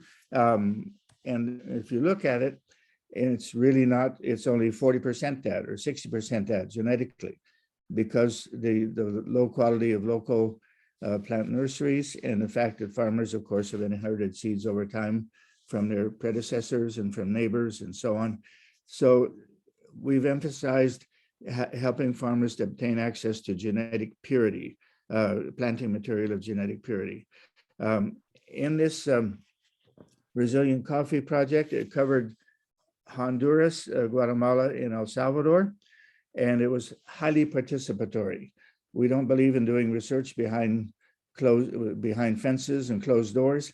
We had 105 demonstration plots on farmers' farms in those 3 countries. They contributed their land, they contributed their labor, and they contributed even some of the inputs at the beginning. Although, of course, we had a wide network of partners, certainly the coffee cooperatives in the region, the women's coffees associations, especially in Honduras and El Salvador, the national coffee associations, including ANACAFE, ICAFE, and the Consejo Salvadoreño de Café, and so on. But interestingly, even on a broader scale, Yara, the major fertilizer company from Norway, liked our participatory approach, and they agreed to donate all the fertilizer needed for the project in the last 2 years of the project, including the soil testing. Of course, as we know, fertilization recipes and formulas need to change over time as the plant grows. So you can't just stay in one place. So we had a wide network of partners that were very helpful. We believe in working in teams. We have 8 resident persons in Central America for the project, all Central Americans, and including the leading coffee agronomists in the region. So I guess we can go through some of the slides quickly and I'll comment on them. Could we go to the next one? Is that going to be possible? Here we go. Yes, the project was focusing primarily on the coffee leaf rust, which, as we know, is cyclical, but in some years of very bad outbreaks, in the case of Guatemala, for example, had destroyed a very large percentage of the coffee crop, equally in the other countries. The other challenge has been the economic challenge of persistently low coffee prices, although, you know, in the last part of last year, they came up again temporarily. But on the whole, coffee prices have been at the producer level, have been sustained for a decade or so at a very low level, making production unprofitable. And just if I can make a point from an economic viewpoint, if farmers can barely earn enough for subsistence from coffee at those prices, if they have just a couple of hectares of land, but if they value their labor at what we call its opportunity cost, in other words, the labor could work off farm, could work in a nearby city and so on, but if they valued their family labor at those labor wages, and if they valued their land, which also could be devoted to other uses, including other high value crops, then you would find that in almost all cases, profits are negative. So coffee has been consistently for smallholders in an economic crisis. And the third challenge, of course, is climate change with unpredictable rains, with longer dry spells in the middle of the growing season. There traditionally has been a short dry spell, at least in Central America, in the middle of the growing season. And now sometimes that's much, much longer and unpredictable. And of course, higher temperatures, which was mentioned in the previous presentation of Dr. Tapore. So next slide, please. We disseminated, looking at this genetic issue and the varietal issue, we disseminated hybrids and varieties that had proven resistance to diseases, especially coffee leaf rust. We had tested the hybrids in a previous small project funded by the Starbucks Foundation, so we were confident in their performance. And they have about 30% higher yields than the traditional varieties. They begin their yield in a year and a half, which is amazing. And of course, the resistance to coffee leaf rust not only means that farmers don't lose their crop, but they don't need to apply fungicides, which is another economic savings for them, an economic gain. And these hybrids had high cupping quality. I would say medium high, but certainly especially coffee, usually around 84, 85 points, so that would give producers a higher price per pound for the coffee that they were able to sell. And of course, they have somewhat better resistance to drought and temperatures, higher temperatures. I don't want to exaggerate that. I would just say somewhat higher. More work needs to be done in hybrid development for that purpose. But they were very resistant in a number of ways, including that way. And of course, the project dealt with environmental issues and better water management above all, and of course, proper agroforestry systems in shade and so on. So those were some of the main focuses of the project. Next slide, please.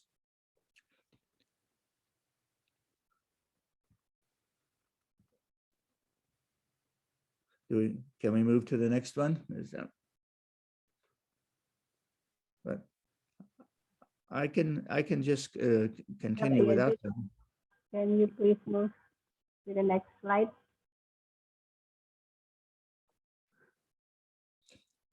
Well, that's fine. We can continue without that.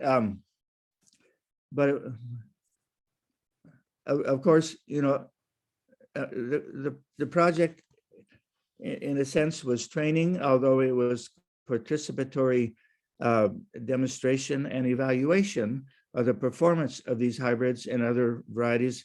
That, by the way, those varieties included Marsellesa, Obata from Brazil, and for a few producers, we actually introduced Geisha from Panama, which is in the last specialty coffee auction has been selling for a few $1,000s a pound. And the geisha is not for every producer because it's not entirely resistant to leaf rust anymore.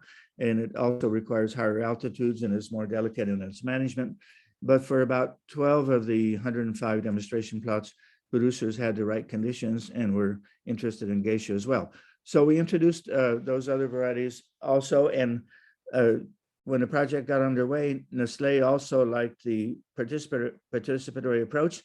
And they said that they would like to have some of their varieties included in our plots if they could be included. So in 2 of the countries, we included Nestlé's varieties as well in a number of the plots. But the point I want to make is that we then evaluated the performance along the way. We have a long evaluation report on the performance of these varieties and hybrids.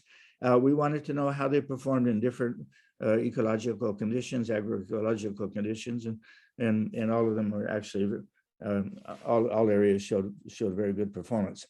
We had, in conclusion, we had some interviews with producers who have been asking us to find a way to continue the project.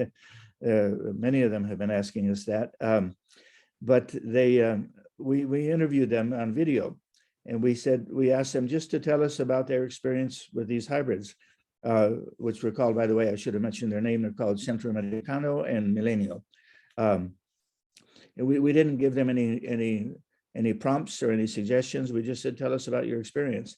So we have 4 of the videos, one of them including a woman leader of a cooperative in Guatemala, and Eka Montellanos, which probably Erwin knows. But anyway, in 2 of the videos, they said that with these hybrids, they don't even need to think about migrating anymore.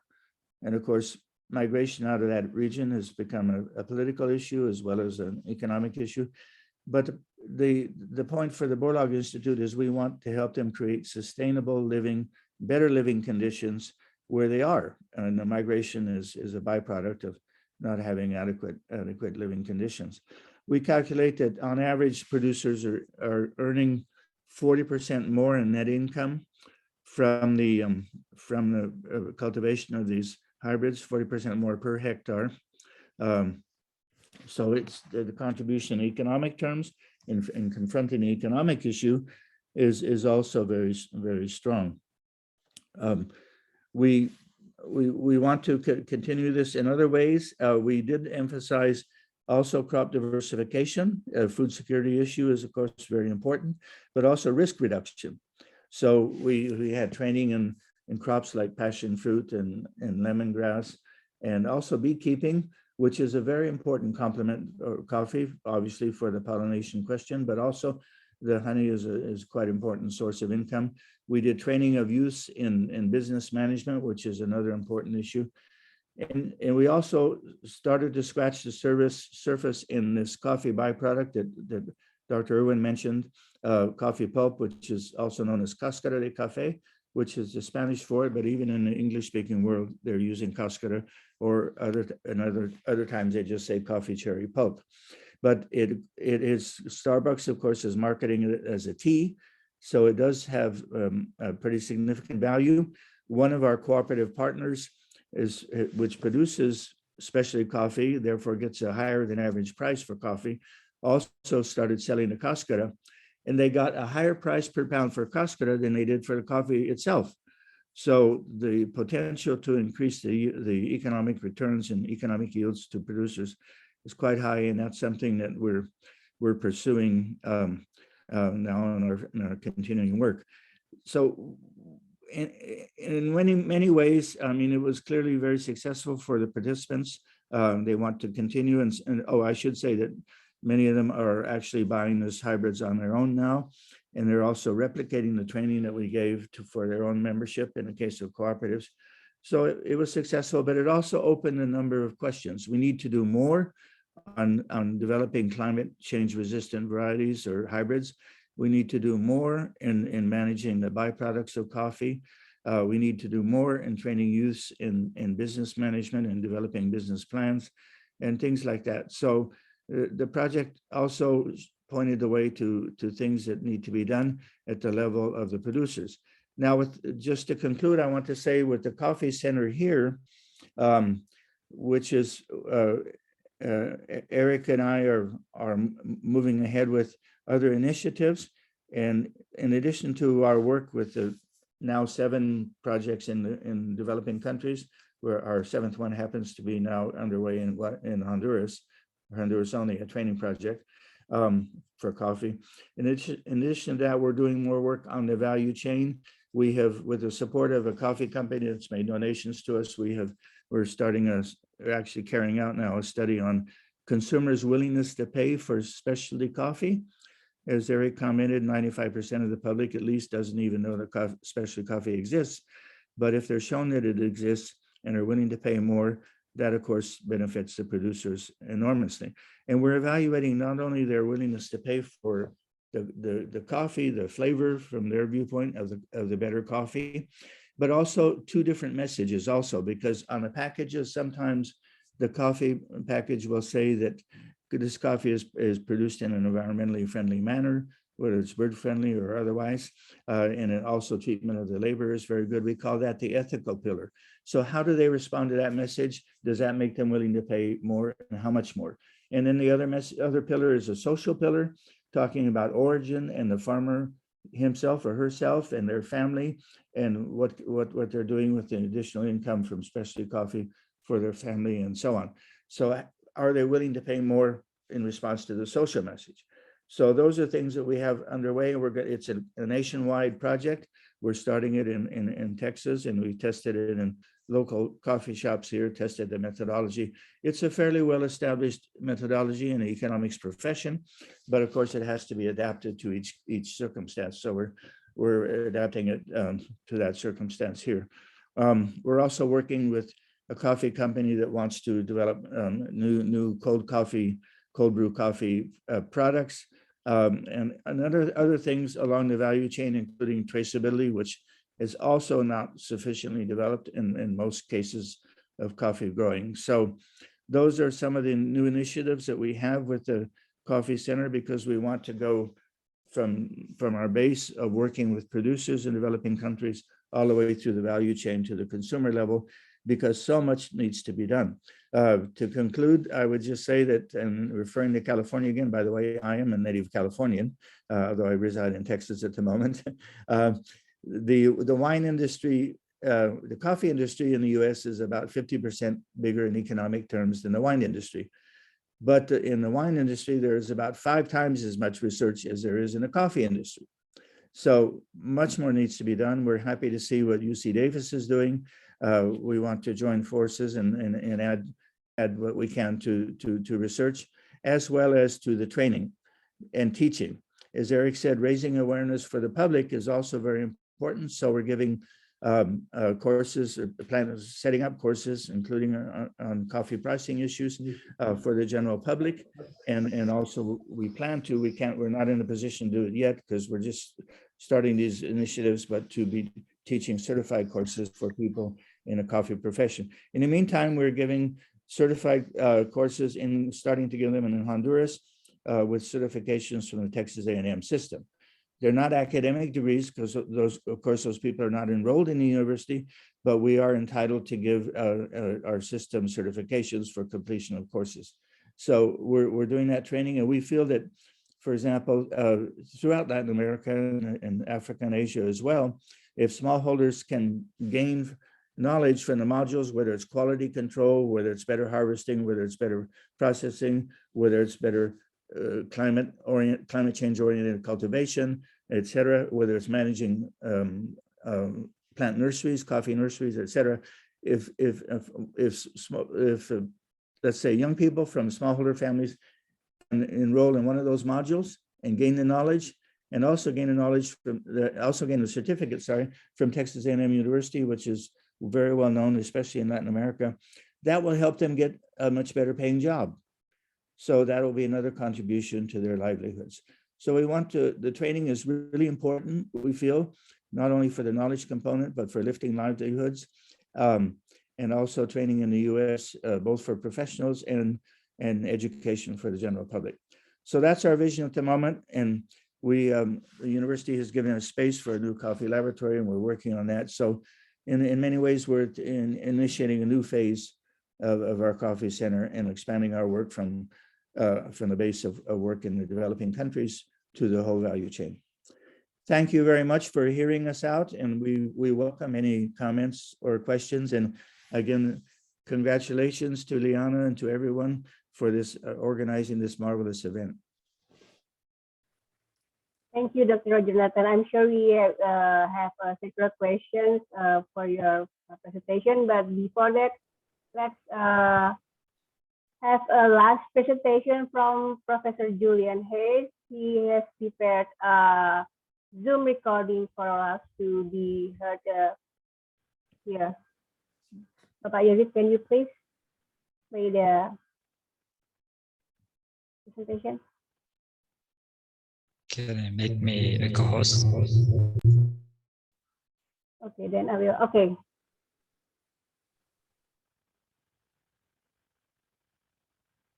I'll do it. So this is from Professor Julian Hayes.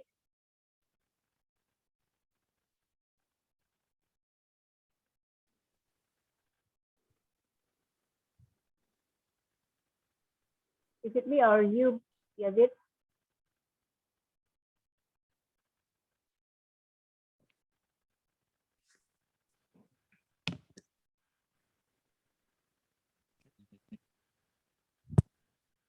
Can you co-host?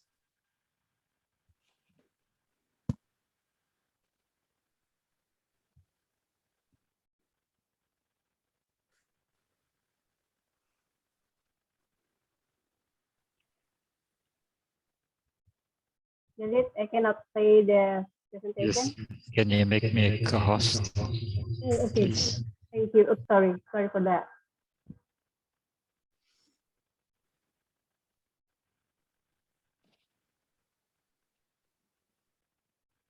Yes, please.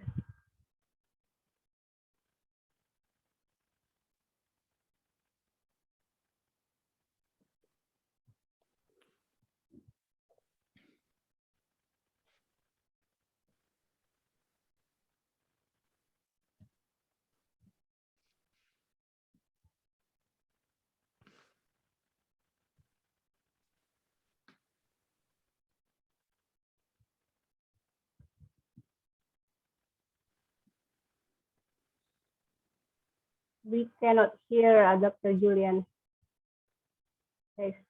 Yazid.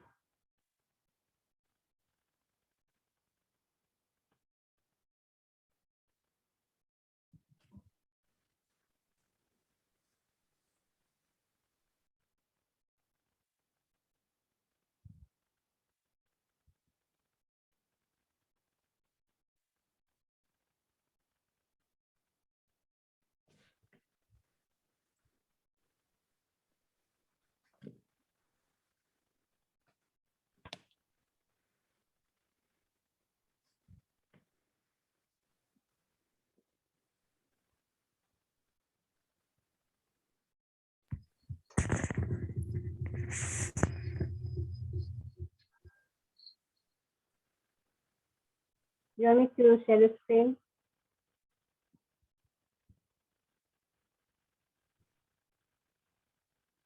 We have network issues here, Valiana.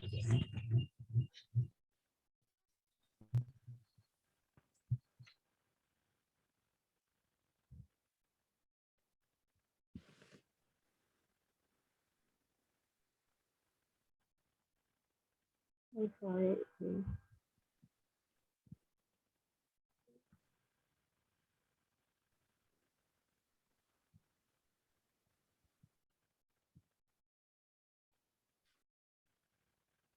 I don't know. We still cannot display this presentation here.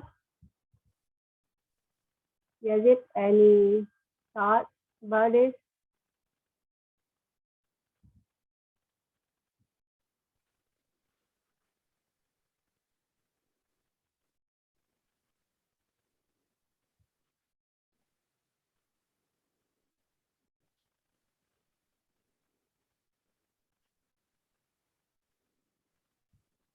So for our participant and all speakers here, I apologize for this technical issue.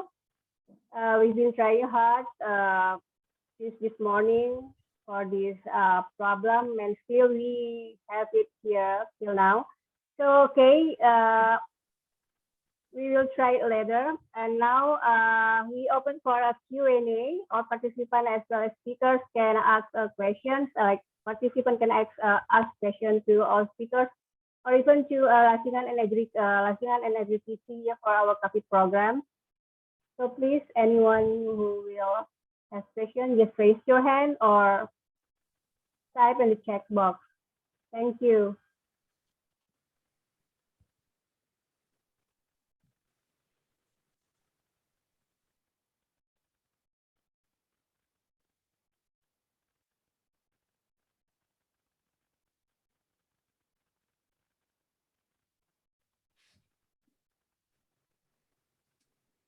I think we have some questions for Dr.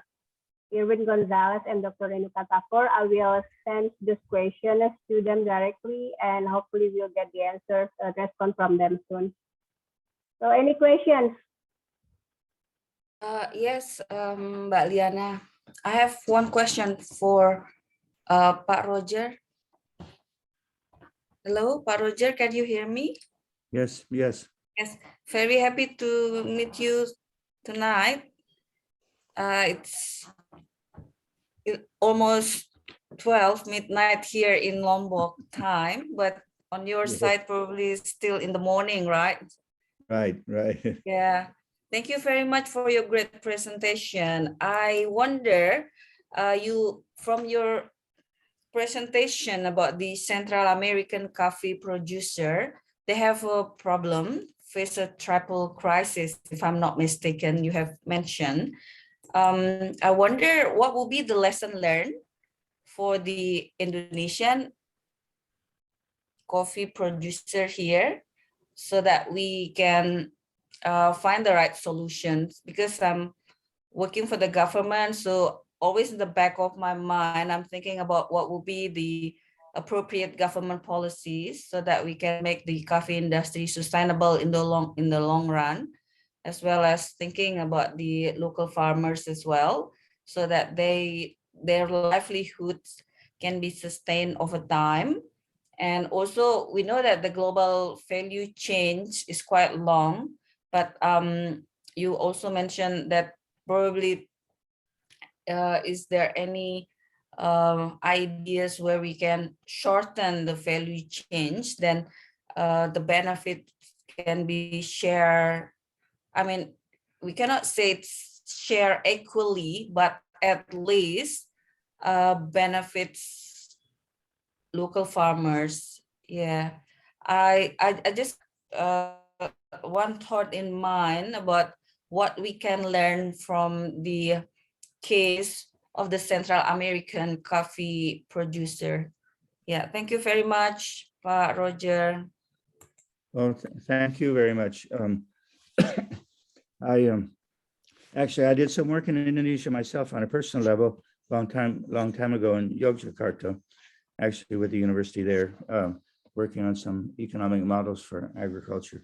I would just say that, first of all, of course, we wouldn't, without knowing more about the context in Indonesia, the ecological conditions of the farmers and their own experiences and so on, we wouldn't pretend to make recommendations from afar. But I could mention a few topics that would be worth looking into, in your context. I know Indonesia produces some very good coffee, so you have an excellent, and you're also a strong exporter, so you have an excellent base. One of the things that we did, and again, some of these things I feel in a short project, which the project in Central America was all too short, we didn't do enough. And so we learned a lot from the things we didn't do enough of also. One of them is we did promote direct sales. We had what are called micro lots, whether it was honey coffee or natural produced coffee, or however it was processed, but with producers that produced high quality coffee and linked them to roasters in the US. Now that could be done with European roasters, and of course also with roasters especially in East Asia. Japan and Taiwan and China are certainly increasing their coffee consumption. So I think promoting micro lot direct sales connections, which is shortening the value chain, is really important. And we have experts who know the roasters who can help us in that kind of enterprise and the work we do. I think it's really important to kind of assess the genetic spectrum of coffee varieties that you're using. Of course, the Luwak variety is very special and very famous, but it can't be grown everywhere, and as was commented, it's very labor intensive.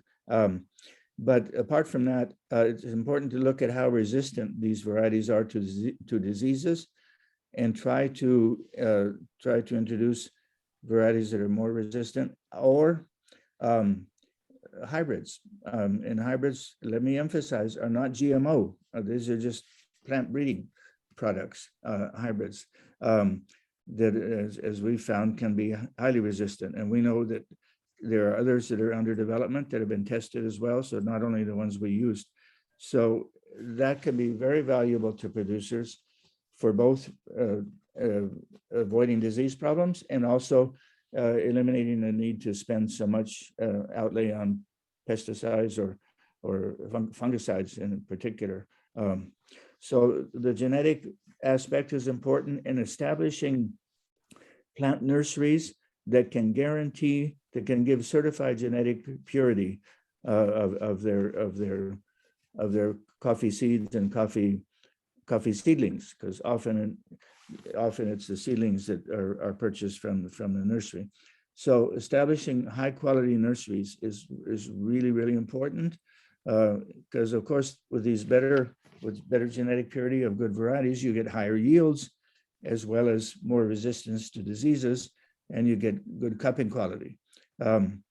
So those are some of the things that we learned. And again, I think we did not do enough in coffee byproducts. We began to work on that, but the scope of our project didn't allow us to do more in that area.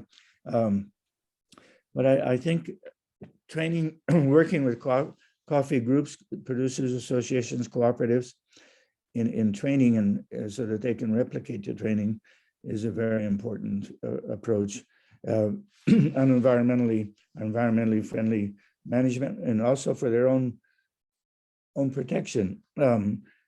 Water in particular, water management issues we found are really key.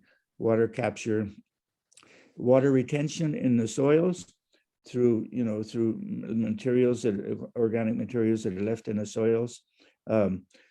So water retention and water capture and water channeling, those are really important for getting through the dry spells, especially when you get to the flowering season of the coffee.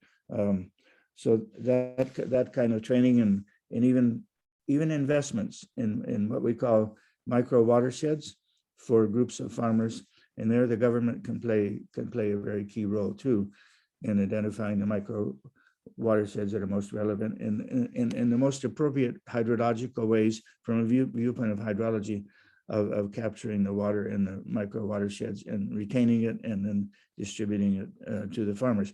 Historically, of course, coffee was a rain-fed crop, never needed irrigation, but now we're finding that increasingly with climate change, that supplementary irrigation is quite important.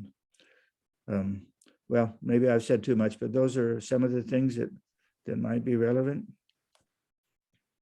Thank you.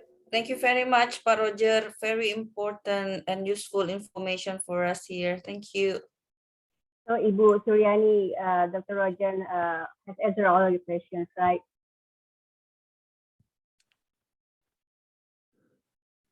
Ibu Suryani? Oh, okay.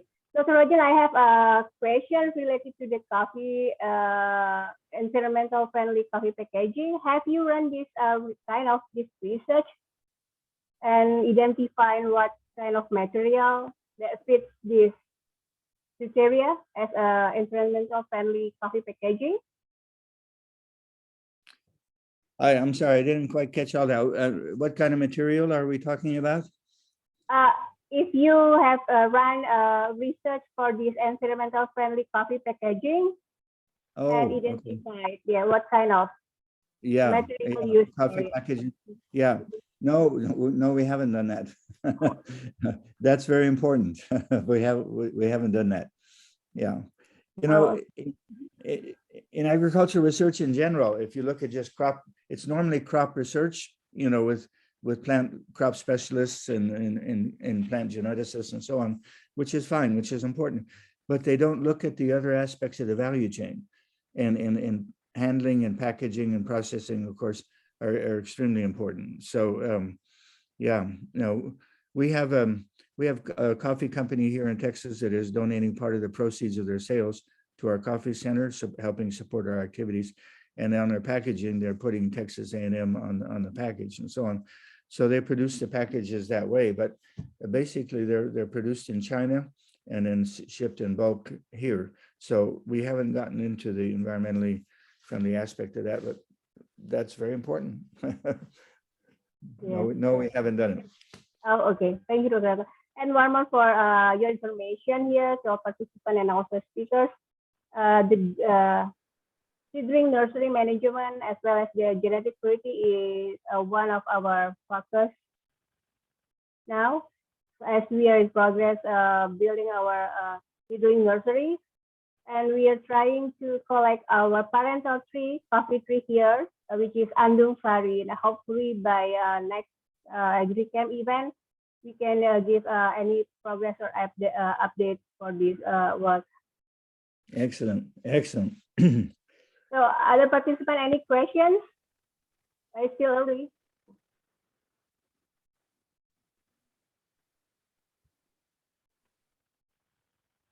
So I can count till 5 for questions.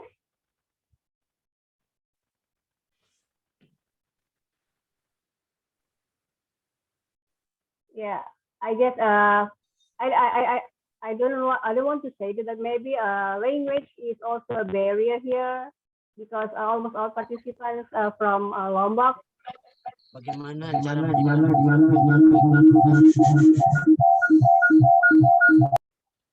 Can you please just type in the chat box?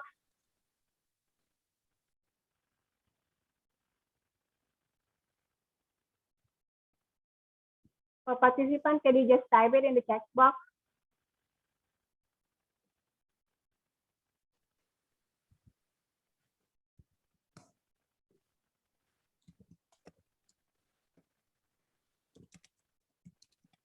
Or you may try again to speak. We really have serious technical issue here. I'm sorry about that.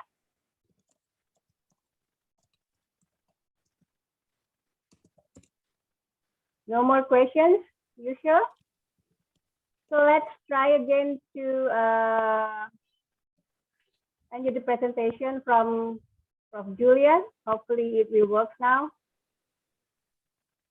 Oh.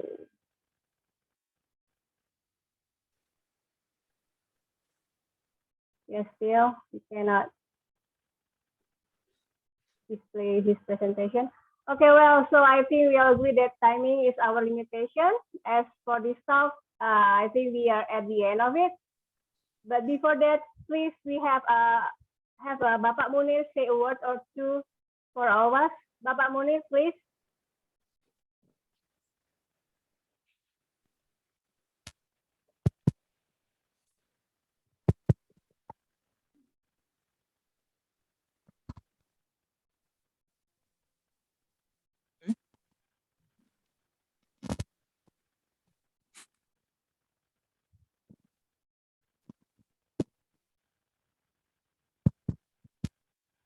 Good evening.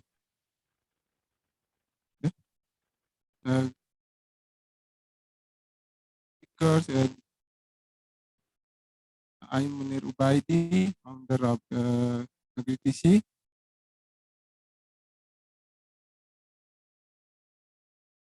To be more grateful for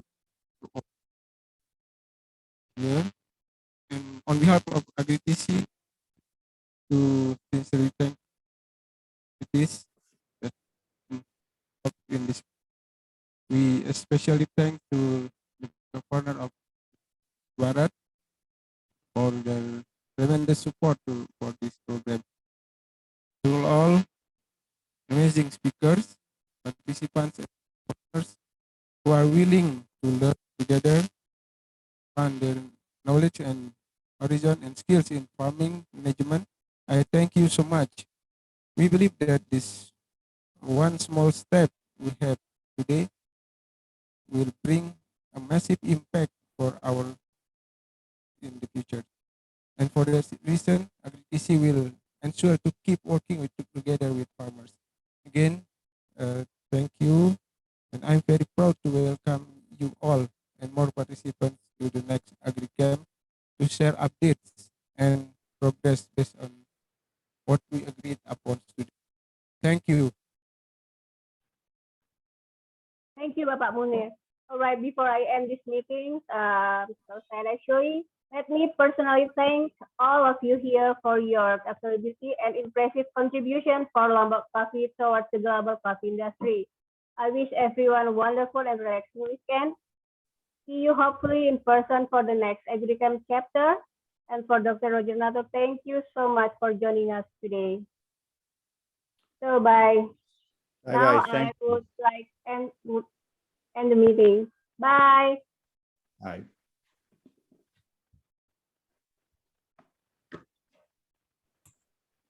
Terima kasih Mbak Liana, sampai jumpa lagi. Ibu, Ya, sama. terima kasih.